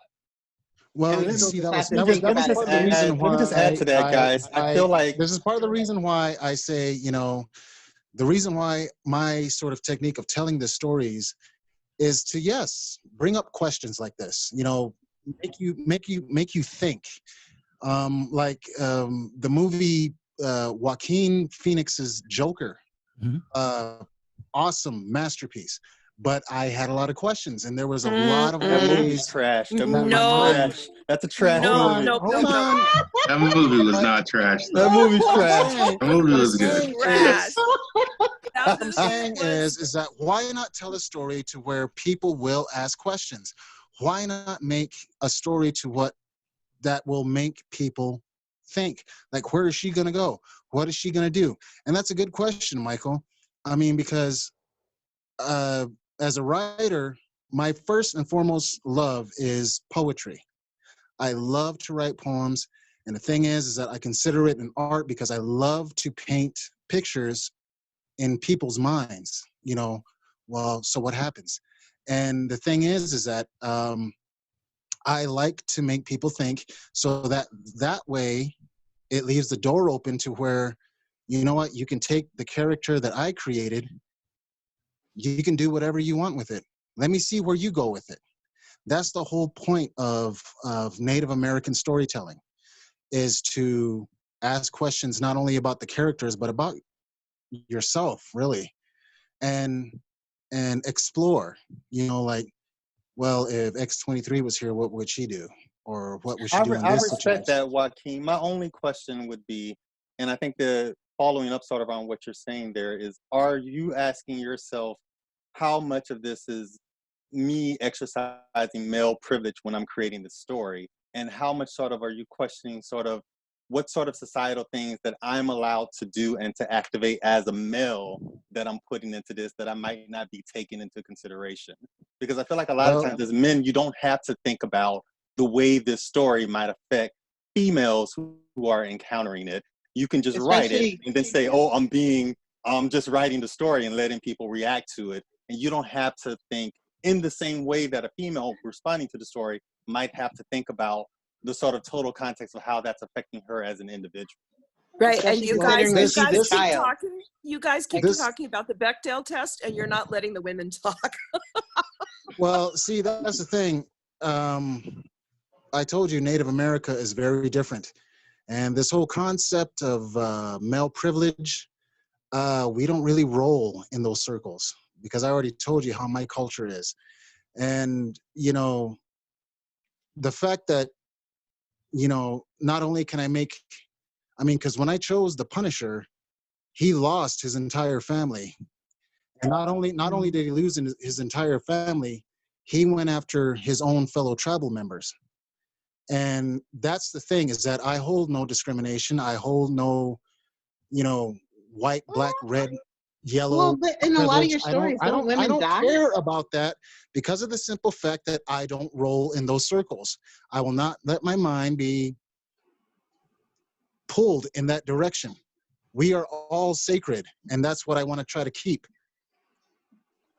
So can I ask a question? Are you framing X-23's story as a story of resilience, that she is literally going to survive this incredible trauma? As Now a that you child. describe it, I can see it, I can begin to see it perhaps in the context of missing and murdered Indigenous women, the way that Native women are objectified and absolutely brutalized in North America and South America, all over the world. So are you positioning her as someone who is a survivor and who is resilient? No. Why? Why not? Why is she not resilient after overcoming everything that she's overcome? And now she's going to look for her father. Isn't that a sign of resiliency? And Because I already told you the entire story of what I said on Discord. And the thing is that we keep resorting back to, how is she not resilient? And I just said she is resilient because she rises above everything that has been done to her, and she fights along her father. I understand that, and I think we're both saying the same thing. So that's all I was trying to say, is that Yes. To So me now, yes, she she is does a read as strong very female. resilient. Yes, there's room for growth. So yeah, she is definitely a strong female, and that's how we envisioned her, and and she's going to be a total badass. No doubt. Because Absolutely she no fights doubt. by her father. What's that? What? What was that? We didn't hear What? you, Kia. I thought so she's like, she's a strong female, and one of the things that really make her strong is the fact that, she gets to fight by her father. Literally could not hear you, darling. Yeah, you cut out again, Maybe bro. I think my phone's like messing up. Sorry guys. It doesn't matter. It's all good. I'll So just go back on mute. yeah, I mean, we should probably move on. I don't think we got a ton of feedback about X23 except on the Discord amongst us. So this was a lot of what happened in the Discord.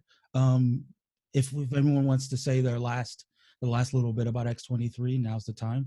Eli, actually, since you're here, Eli popped in, resident artist of the Yes, Racial sir. Draft podcast.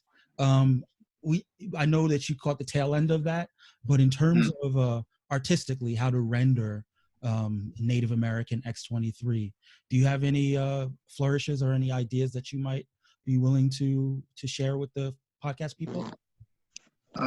Style-wise, I'd maybe lean towards kind of like something they did for like Assassin's Creed. There was one of the games where they had the Native American Connor. He was like one of the assassins. I kind of would probably take some stylistic cues from that. So maybe give her like, certain like regalia from, that's very native to the tribes and stuff. And then probably work that into the design a bit. But I do have a question about the topic since we're on it and everything, Okay. and maybe Joaquin or Anne or one of anybody else can answer it. Why is it such a problem that X23 goes through such a hard time in Joaquin's rendition of the story? Because if you look at statistics and things like that, there's a great majority of women who go through very traumatic things like that. It seems to be, I don't know, I would guess kind of a realistic retelling of the story in a sense, because things are pretty difficult for women in real life. So I don't see how, as long as maybe every character he uses after that isn't in a similar situation where it's just constantly traumatic and constantly battering women or something like that. I can't see why Well, one also, character is Ooh, in that I will position. say that most superhero characters, well, a large majority of them do come from some kind of trauma, so that needs to be said. Thank you. But then again, women character, and first of all, can we stop saying female like Ferengi? Can we say women characters? Yes, of course. Yeah, well, actually, in this Every case, time you say X23 is a child. female, look, Yeah. every time you say female, I just think of Ferengis. So I think that women are tired of reading stories that reflect an exploitative degree of punishment and dehumanization. If we as a society are only as sick as the stories that we tell each other, to paraphrase something that's sometimes said in 12-step programs, what does it mean if we're constantly telling stories to each other of women being dismembered, brutalized, shoved in refrigerators, raped, murdered, oppressed, kidnapped? Why do we have to tell those stories over and over and over again? Isn't there another way to tell a woman character's origin story? There has to be another and better way. And also, the level of violence directed against women characters in comics is a constant source of tension in fandom. That's why Gail Simone years ago started the whole website and coined the concept women in refrigerators. I don't really want to read stories like that anymore unless it truly is integral to the plot and it serves as a necessary plot function. And I Kind of like my character Harley Quinn. we'll get Right. there. But so you feel like Joaquin's rendition, all the circumstances aren't integral to the plot? Not for a child, not for a female child. Because the actual X23 story is pretty brutal as well. She's like the real one. She's like an assassin. She's killing adults. She's, pretty much tested on. The whole thing is pretty brutal. It is. It Sure. absolutely Yeah. is. And I'm speaking that we have a larger, and then I'm going to give the floor to Kia. We have a larger responsibility as storytellers, and I'm not talking about Joaquin here at all. I'm not talking about X23, which I now understand. We have a larger responsibility as storytellers to take into account what is going on in the larger context outside of that fictitious realm in the larger world. Why would I be telling a heroic story about the Ku Klux Klan right now, for example? Okay, one, it's racist, it's terribly racist, but two, and again, that was just a really gross, just pulling out of thin air example. Given the unmasking and the resurgence of naked white supremacy in this country, and for example, the larger visibility of the Ku Klux Klan, why would I want to be reading a nourishing story about a Ku Klux Klan, a white man being lauded? And you know what I mean? So writers have a responsibility. When Nick Spencer made Steve Rogers a member of Hydra, Jewish Twitter exploded with very good reason. That was an ultimate betrayal. So we have a larger responsibility to keep in mind what people in the real world go through. And I'm handing it to Kia. Are we like, well, I just kind of agree with everything you said, Annie. And I just, for me, I guess my biggest thing is just, I think that like in the racial draft, we've done a really good job with our stories of making those stories better than what they were before. And I just kind of felt like in this instance, I don't know if it got better. And I think, and I think maybe I'm also maybe a little bit more sensitive because X23 is a child. Like, she's not a woman, she's not an adult, like she's a child. So I guess I wanted more because I know that Joaquin himself, like, he's a very good storyteller. And I know that he has it in him to create something that is amazing and empowering and powerful, just in every possible way, shape, and form. So I guess I was just looking for more. Well, to be quite honest, that's exactly what they did with Damian Wayne, but nobody raised hell about that. That's interesting. I want to hear more. I want to hear more about that because I don't disagree. I do not disagree. Well, he too was dehumanized, and from a child he was trained, tortured, and never had the opportunity to be a child. And that's the thing that conflicted him with his father, Batman. And on a side note, that's Eli? Yes. Yeah. He's the artist. I do got to say, Eli, great work on the Blade thing. I really did like that. Oh, God. Awesome. Thank you. Much appreciated. I'm currently working on the it was Doctor awesome. Strange. I loved it. I showed a lot of my tribal members, and they're like, "Wait, he actually looks kind of cool." And I said, "Right."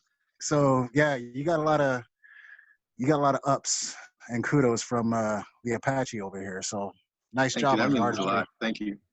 We have a love fest going on for Eli. I just have to tell, I'm going to publicly embarrass Eli now. My auntie, Rita, listened to last week's episode of the podcast, and all she kept saying to me was, who was that thoughtful young man who was the artist, who was making all those observations? I wanted to hear more of what he said. So my aunt really likes you. Shout out to Aunt Rita times two. The one thing I also wanted to sort of counter to the point that Joaquin was making, since we did talk about Damian Wayne earlier on the podcast, if you remember, one of the things we talked about is how he is conflicted in terms of the things that he wants to do based on how he was brought up, that he was created to be this avatar for legacy, and now his story is about how he has to find his own way despite the things that were instilled upon him, not necessarily things that were done to him, but the way that he was raised up to be this leader to be, or heir to the demon, as they call him. He's being groomed for quote unquote great things, as opposed to being used and turned into a thing. I think that, and again, one of the reasons why the fact of X-23 being a clone is so important, because our clones are often viewed as not a person but a thing. Yes. Exactly. So, That's what I wanted to stray away from. but what I'm saying is it's so important to Laura's motivation as a character to assert her humanity, because Yes. she starts out as a thing and she's trying to tell the world that these clones, many of whom, or all of whom actually, are female clones, that they are not things. You know what I mean? That she, Yeah, exactly. herself. That's what we were going for, man.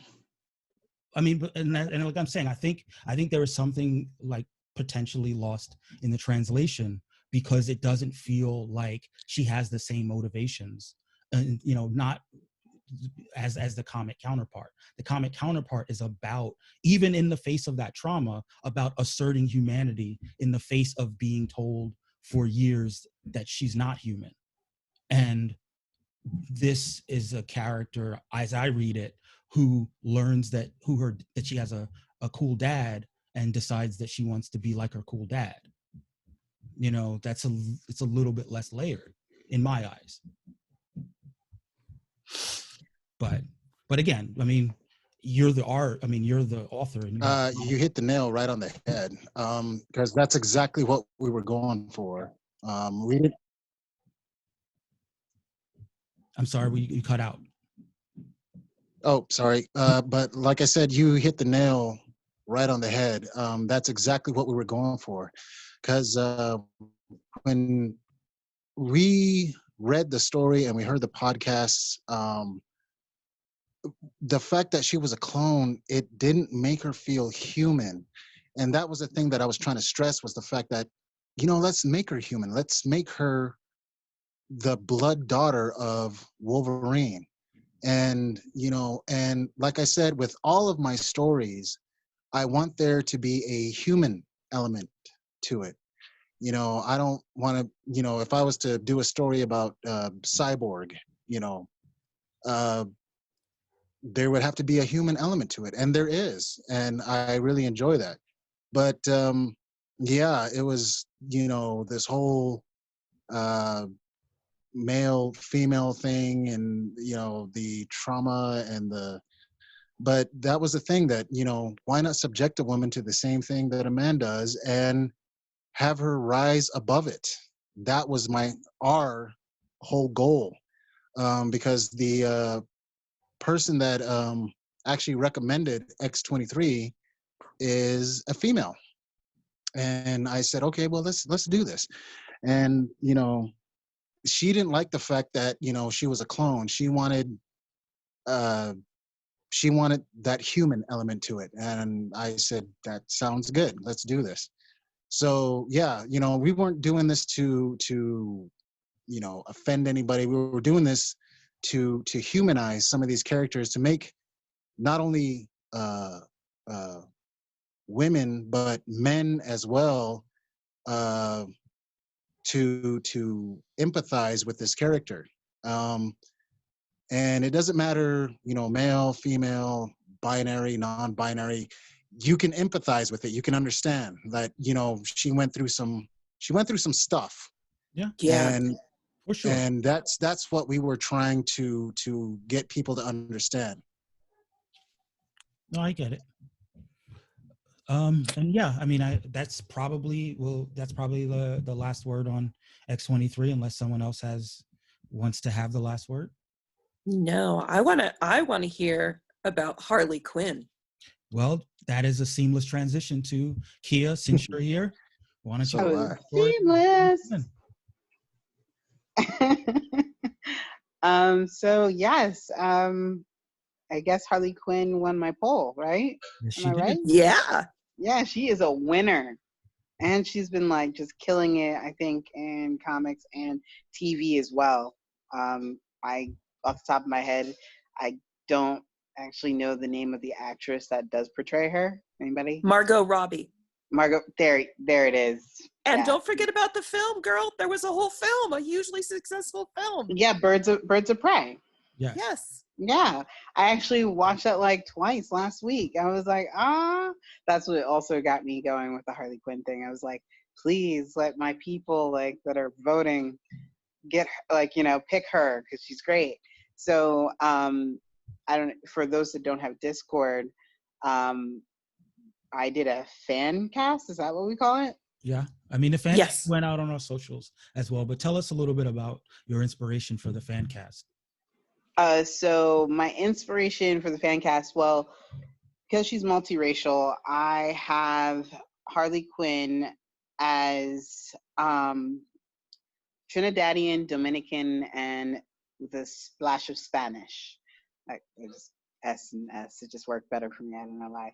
But that's also the same thing that Cardi B is.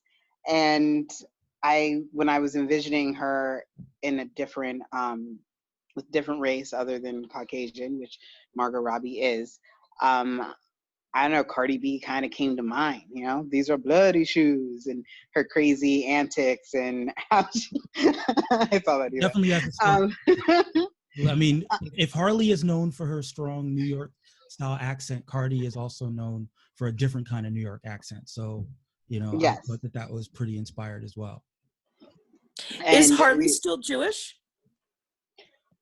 actually, I mean, she could be. Like, I don't want to. I thought Cardi Because B I love was you, Annie. I don't want to take that away from her. But like, I didn't really work that into the story very well. I thought Cardi B was a mestizo. I'm not sure. Is that a thing? Like, Mike, whether Cardi B is a mestizo? I forget exactly what the racial. I think she is. Yeah, she's a mestizo.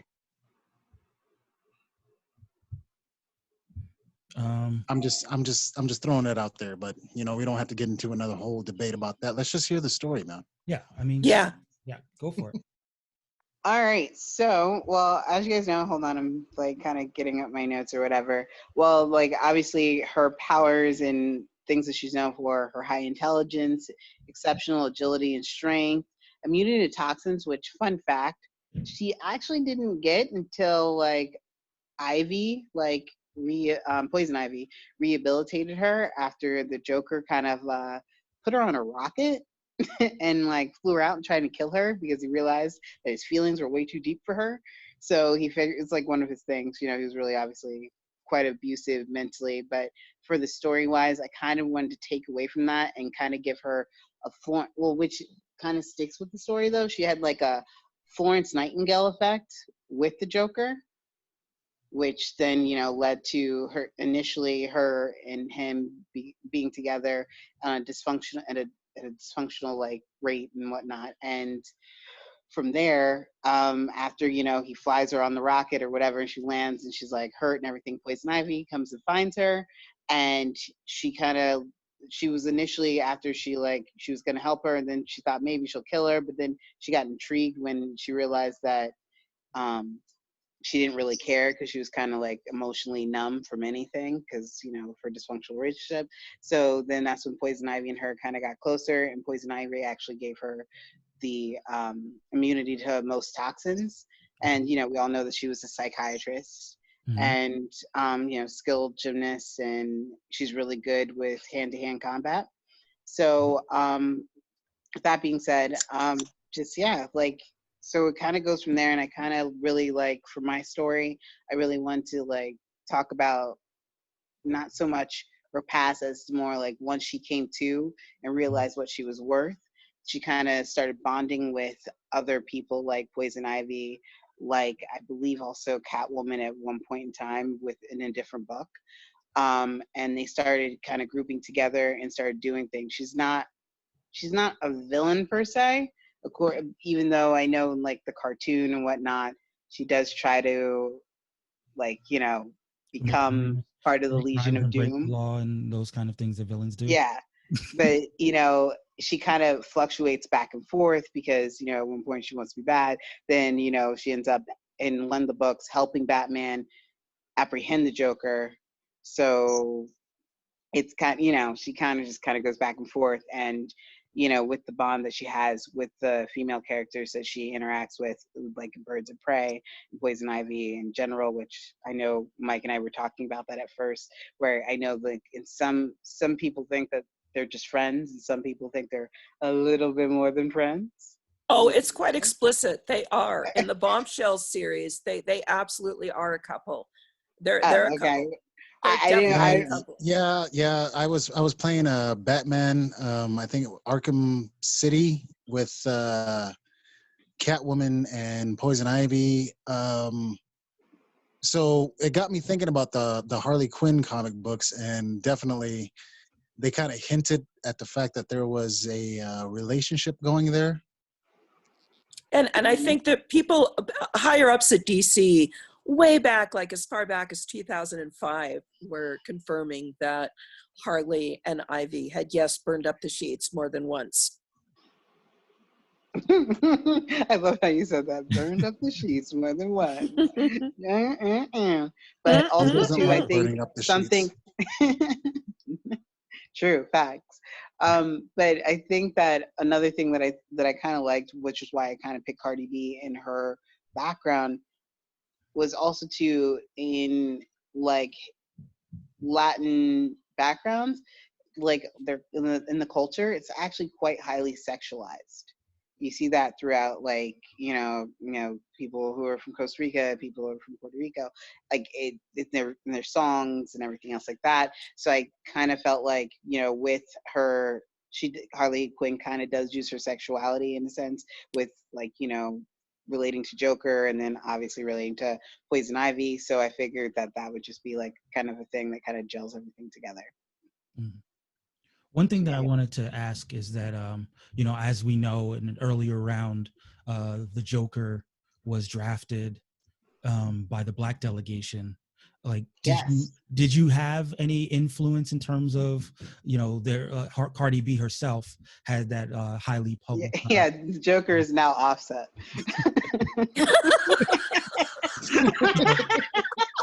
So when did the Harley mixtape drop? Eli, your job is ahead of you. You have your marching orders. And they kind of fell out. Cardi B and Offset fell out, it wasn't working out, he wasn't doing the right stuff. It all makes sense. Exactly, that's what I was saying. So when is Harley dropping the mixtape with all the tracks? She did that, and she's now with Poison Ivy. We're just waiting for Cardi B to realize that in real life. Well, I mean, if it happens, you heard it here first, listeners. And let's see what the response to the Harley pick was. We only had about a day to it. Kia, we lost you a little bit. You're very distant. Hello? Hopefully we'll get Kia back. Can everyone else hear me well? Mike, you sound good. We Okay. got you. Yeah, I hear everybody. You're good. So yeah, I mean, Annie liked Cardi. Annie wants to know what Joker thinks. What Joker thinks about this new recasting. So we'll wait to hear from the Black delegation.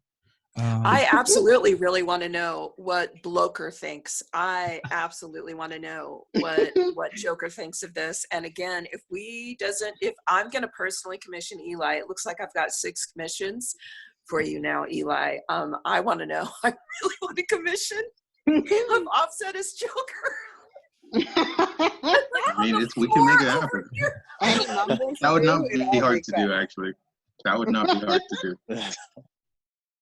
So there you have it. Sorry if I missed something. My phone went out again and I couldn't hear you. I saw your lips moving, Mike, but I didn't hear what you said. But I'm back. Just so you know. No, I was just saying that Annie gave you positive feedback. Excuse me, guys, but I didn't hear. It's still a little early. We didn't hear all the feedback from the different fans. But please make it known. Make known what you think about this new version of Harley Quinn. What do you think, Marky? Well, Harley's a super popular character right now, so I think she's a great pick to put this twist on because she's so much a part of the cultural zeitgeist right now. So like with all your picks, Kia, of course I love it and excited to see the story develop even further. I agree. I'm dying for more backstories from Kia. I want backstories for every single one of her picks. Like Mystique, girl, I really want to hear about your Mystique.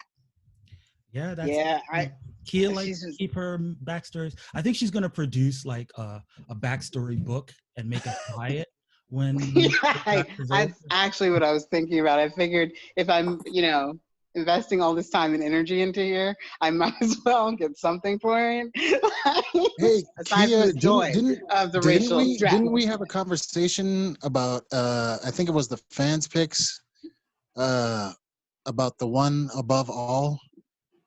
Yes. Yes. Yeah, and I told Kia, I said that is awesome, just for the simple fact that, if you were to look at the one above all, who's basically God, you know, you would see him change into different races, different sexes, just constantly morphing. I thought that would have been great for the biracial team, because isn't that what they picked for your team?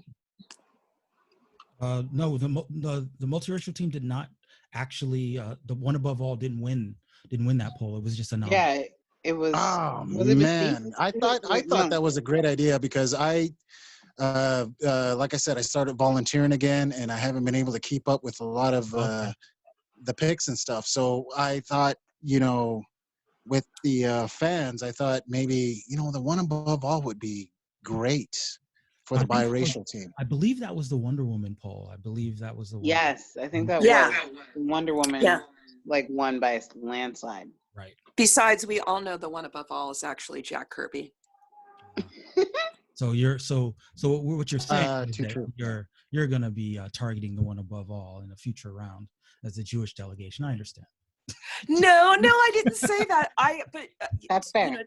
Tacking on to both Kia and Joaquin said, I love the concept of a story where the one above all is portrayed as, on every single panel, a different race, a different gender, a different pantheon. And I've often said that I would love to see, I think I said this just last week, I would love to see an issue of Superman where Superman was drawn on every panel in a different context, a different race, etc.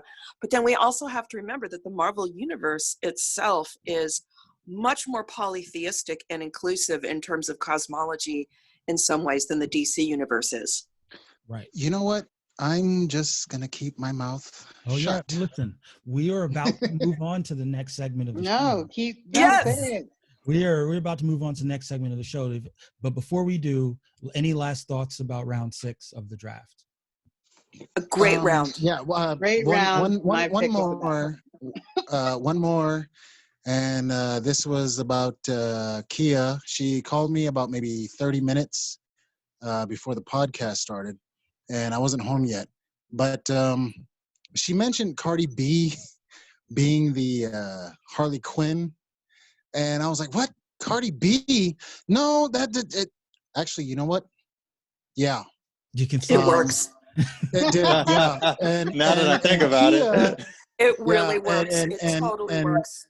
Yeah, and Kia, outside of my mother, is, pretty much one of the few women that can actually make me talk and shut me up at the same time, because once she mentioned Cardi B, and then I thought about Cardi B, and I was like, yeah, you know what?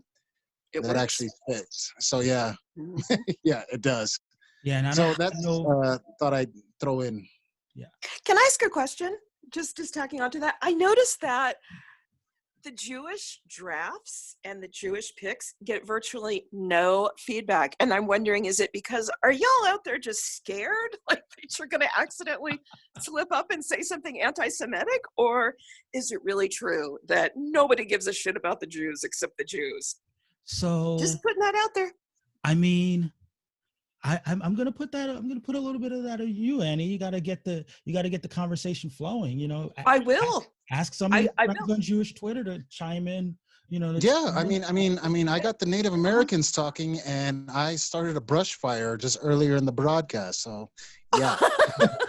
Well, I think that all your picks, Annie, are just so good and so well placed on the Jewish team. And like, it doesn't even spark questions for me because I'm just like, yep, that's believable. Yep, that's good. Yep, I agree. Fire on that. Woo! Thank you, darling. I appreciate it. Right back at you. And you know, I mean, as one of the people in the a non-captain but a Black person nonetheless, I feel like, you know, we're constantly getting our characters taken out, and that's why we're always we're always chiming in on all the pics of the Black characters getting. Oh yes, you should be. So I would hate for you to get on our radar for that reason. Oh no. Well, I already took Jewish Luke. Don't draft Black Panther. Did I not? Well, I took Monica. Well, but of course she's still Black. She's fundamentally still Black, but she's Black and Jewish. Again, it's that sneaky thing about Jewish identity. But let's move on because we need to wrap this up. So yes, that brings us to our 7th round. And since we have 3 captains in the building, we're going to allow the captains to have their privilege and nominate some heroes and villains, characters. I just want to point out real quick before you start, I'm not going to do it today. I'm not doing it this week. Yeah, neither am I. I was going to ask you about that because you picked first. I picked first, so I really don't care. Why does Tia always throw a wrench in the proceedings? Thank you, Marky. I've been asking that same damn question. You're not gonna nominate. We have a format. Wait, so Andy, you're not gonna nominate anyone either? No, I'm just gonna do the regular draft this week because right. I've got cards up my sleeve. Well, Joaquin, that means that you get to nominate 4 people this week. Yes. You know, or just 3. 4 because we have the time. Because you. Oh well, I can still talk about things. Like we only have time for 3. Mike, I feel like you should punish them and let Joaquin draft 9 picks. You should totally be punished. Never let this happen again. I don't know if I'm over here trying to be fair. I like to win, but like I don't know if my heart. All my picks would just be like people that I think that everybody else is gonna pick. But so yeah, Joaquin, you get to go. You don't have to worry about anybody blocking your nomination. So who's your first nomination? Oh wow, for the fans? For the fan poll. Yep. Oh wow.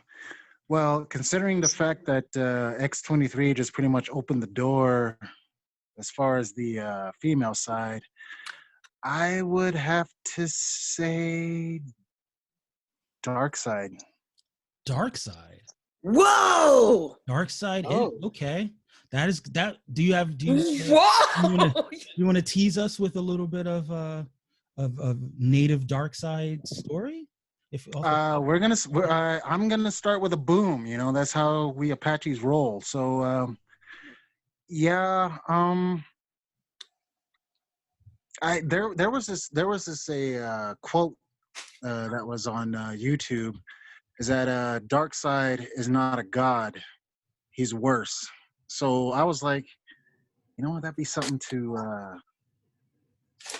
start off with. So no, I don't have a backstory yet, but trust me, I'll have something for you. All right. Well, Darkseid. That is a big start, huge start. That is going to indigenize the entire DC cosmology. Wow, that's huge. Well, the thing is that my idea is that it's not only going to give the Native American culture the flip side of the coin, and like I told you, Annie, my brain has been busting with villains this time. I figure. Keep busting with those villains. Oh yeah. Oh, definitely. So yeah, I figured Darkseid would be a damn good one. I just gotta figure out. And the thing is that it's gonna be a blending of multi-cultures and a multi-tribal aspect. So yeah, I'm gonna do that. Okay. So what else? Who's your other? Who's your next nomination? My next nomination? Mm-hmm. Definitely. Gosh, I hate to really put this out there, but since I was part of the Dakota Access Pipeline protest, I would have to go with Poison Ivy. Oh. Yes. Yes. Okay, you know That what? works a I lot. should That works a actually, lot. you know That is what? Actually, he doesn't fire. get that because I want to pick now. No, sorry, Kia. You. Oh Got her. no! Oh, What's no. happening? I'm so And sorry, girl. like Kia got I told you good guys on luck. Discord, do not jump the gun. Kia got blocked. This is bullcrap. I hate getting blocked. Eli, do you have any ideas about native poison ivy? Whew. Not Poison Ivy, but that dark side idea is gonna be. I want to see the story on that because I think that'll probably give me a lot of ideas right away. Yeah, poison. I Poison want to Ivy, see. dark side.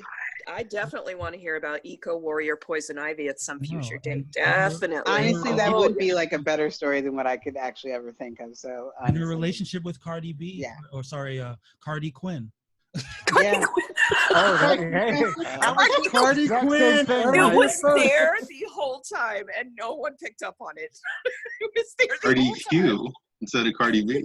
Yeah. Cardi Cardi Q. So who else you got for us, Joaquin? Oh, this one happens to actually be a hero. The third one would have to be The Thing. Ooh. Oh, Ben. And I like the thing. Yeah. well, yeah, the little backstory behind him. Gosh, and it kind of hurts because the woman that I was talking to is a Pueblo, and we never got to finish because she unfortunately passed away. Oh man. Oh, I'm so sorry. Oh, That was hon. that was going to be one of our picks, but we were talking and she passed away in her sleep peacefully. But yeah, The Thing was another one. But instead of him being stone, kind of like a Cronin, like Korg, he was going to be all turquoise. Oh, wow. You know what? So- I'm almost not mad that you're trying to take a Jew because that sounds so awesome. Almost. Yeah, I read Ben Grimm's stories, and I'm like, yeah, The Thing would be a good one.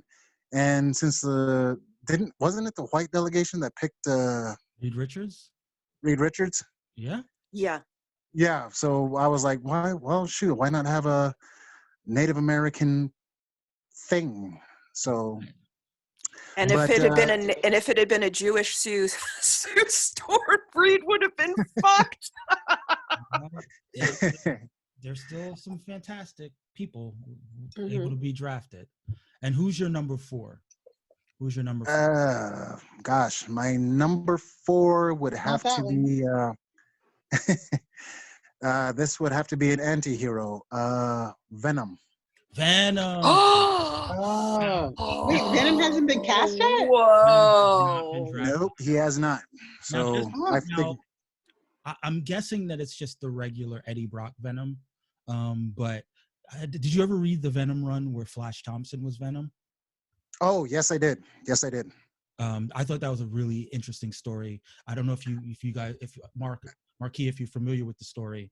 No, not Flash that one. Thompson, Yeah. a longtime bully of Spider-Man. Yeah. Yeah, Flash Thompson. Actually, if you go to like the Sam Raimi's Spider-Man movie, Flash Thompson is the bully.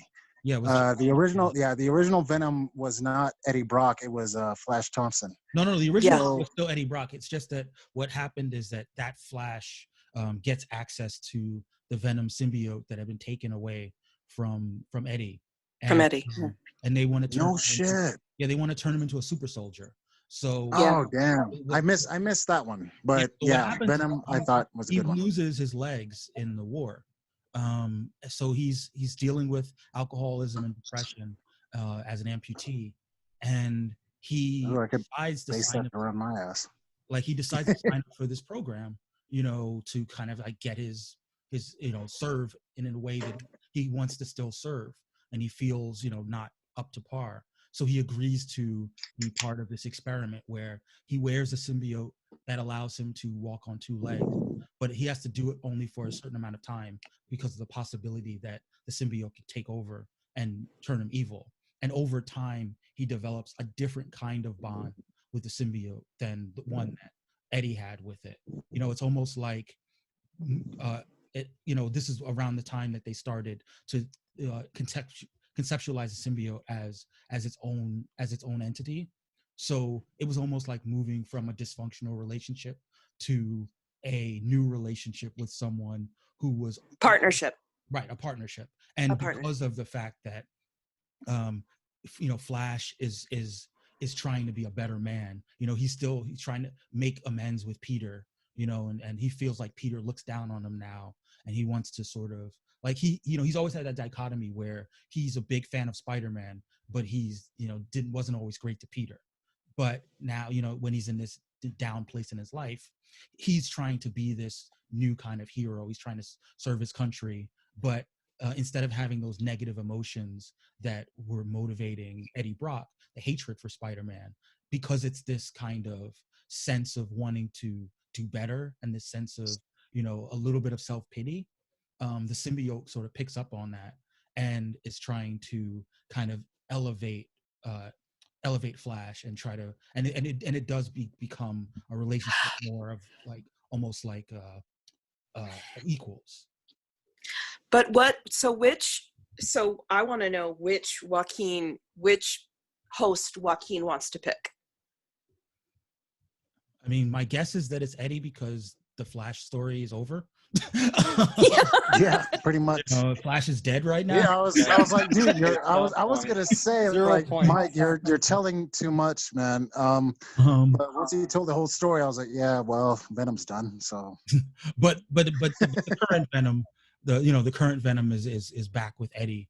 But Eddie, because of, ironically, these experiences of the symbiote with other hosts, Eddie has to learn to see the symbiote as something different than I see. Current Venom books are, they're being written by Donny Cates right now, and they're amazing. I high recommend, because he's doing a lot of shoring up of the mythos of Venom and the I gotcha. Between so this is actually a strategic pick for Joaquin also then, since we have a prominent Venom storyline currently being published by Marvel. Venom normally is at kind of sort of the bottom of my reading list when it comes to books that I want to read, but I'm definitely going to pick it up now. Cool. So I think that's amazing. All the ups and downs that Venom's gone through, and Eddie himself has gone through. I think he's a very complicated character. Again, I should have just kept my mouth shut. I'm high. Yeah, because whichever one you don't get, I'm gonna pick. Multiracial Venom. Well, look, I mean, you might want to find someone. A Jewish Venom. Kvetching. Yes. Sorry. Yeah, but look, I mean, these are good picks. I'm eager to see what happens on the various socials in terms of the fan vote.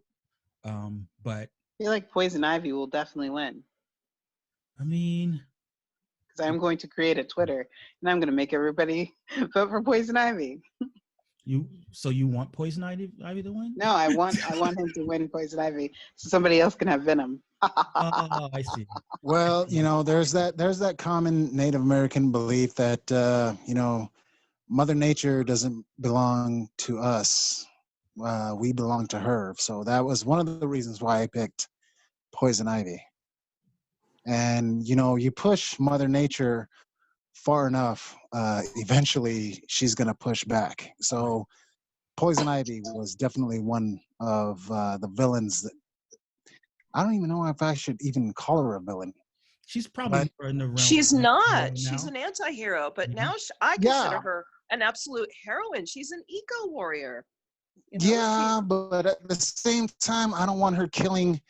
I mean, because that was the thing that I heard from the last podcast was the fact that, you know, when I picked Native American Hulk, Kia thought that I said that I killed all these Japanese people. Like, no, I didn't say that. I Oh, you just said crushed them, right? I crushed the front line. So, but So you killed those people. No, I didn't kill anybody because Bruce Banner doesn't kill. So I to be it's fair, the same deal. Sure. To be fair, I wasn't sure. It's the same deal with Poison Ivy. Like, I don't want her killing human beings, you know.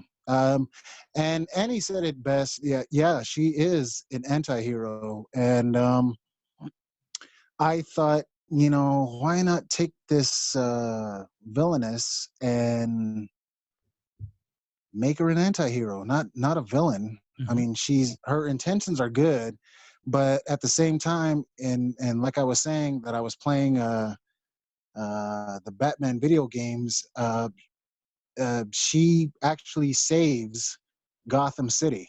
Mm-hmm. Because she does have that little piece of humanity left in her. So I said that would be a good spot right there. And so yeah, Poison Ivy it is.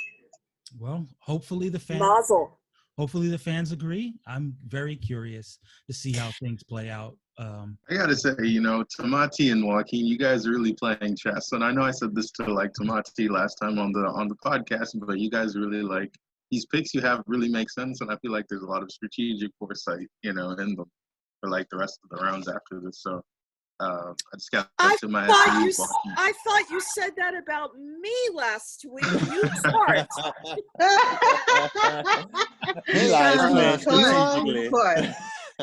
Eli? No, it's all Yes. love. It's a mutual love session. Absolutely. Eli. Yes. I'm gonna do whatever I can to not let your face be seen amongst my people because you're a good-looking dude. And yeah, Every my niece ever episode. saw your I face, know. I didn't do anything. yeah, and the fact that you're an artist, like, oh yeah. I like your ears. And he has a really great smile too. For anybody He does, out in man. He's a listening pretty land, boy. I like that, he, man. Like, he has the greatest Look at him smile. lean into the camera right now. He's like, yeah. Oh my God, really? Let me turn my camera off. To, like, Oh, now he's showing us a better picture. Eli, Okay, now he's like, oh yeah, only. here's my Eli, you are close-up. not Here's my allowed headshot. on my Pay reservation. for the Okay, privilege. you're just not. wow. He just I'm gave us the advanced for LinkedIn reservation. shot. You just He's tried all to blushing and You gave us the LinkedIn shot. You know, trying to desmolterize yourself. That is hilarious. Hey, well, thank you. I don't know what to say. oh, no thanks needed, man. If my mom saw you, she'd probably be like, ooh, is he the artist? And I would have been like, yep, that's him. Would you like to come upstairs and see my Spider-Man etchings? He probably does use that. All right. We're done roasting you. Sorry. Yeah, okay, yeah, we're done. I mean, that was We're so done. much fun. So It's does all anyone have any final ideas or preview ideas for what we might foresee in round 7 of the draft? We'll start with you, Marky. I think a lot of the conversation, because we're in sort of uncomfortable times, we'll have a little bit more of the sort of uncomfortable conversation, as there's a little bit of a mix between the stories that people are telling and sort of real world issues. And I think that's okay. And I appreciate the comfortable conversation, but I also appreciate the uncomfortable conversation. And I look forward to that continuing with the right amount of balance. So thank you for that, everyone. Cool. What about you, Eli? What would you like to see in round 7? You say what I'm excited for in round 7? Yeah. He's like, my face. Let the man speak. round 7, I'm just looking forward to like what the polls are going to say and stuff, and then how those results are going to turn out. So again, looking forward to maybe seeing that dark side if they, if he gets picked or anything like that. So you all are really great storytellers, so I'm always looking forward to whatever else comes out. Cool. What about you, Andy? I am coming for the jugular in round 7. Wow, call We are done playing around. I'm actually looking forward to everything in round 7. I just want to say really quickly, there is an ancient Hebrew Jewish expression called tikkun olam, and it means to heal the world, to repair the world. And I strongly feel that projects like this in times of just staggering racial injustice and chaos in a pandemic really serves this purpose. I feel like this is a higher great thing that we're doing here. Yeah, I agree. Did I go too deep? Sorry. No, go deeper. That's usually Marky's role. Marky's like, hey, I gotta go last. I abdicate. I abdicate willingly. Okay. Well, we can be the dual fighting fists of philosophy. And what How's about that? you? Is that like double fisters? Except, oh my God, yep. Kia always bringing it God home. damn it, Girl. Kia. Kia. Come on, man. To the editing room. I definitely understood that reference. Okay, Steve. So, Joaquin, what are you looking to see in round 7? Oh, what do I want? Oh, no, go ahead. Joaquin. Oh, me? Yes. Well, looking forward to round 7.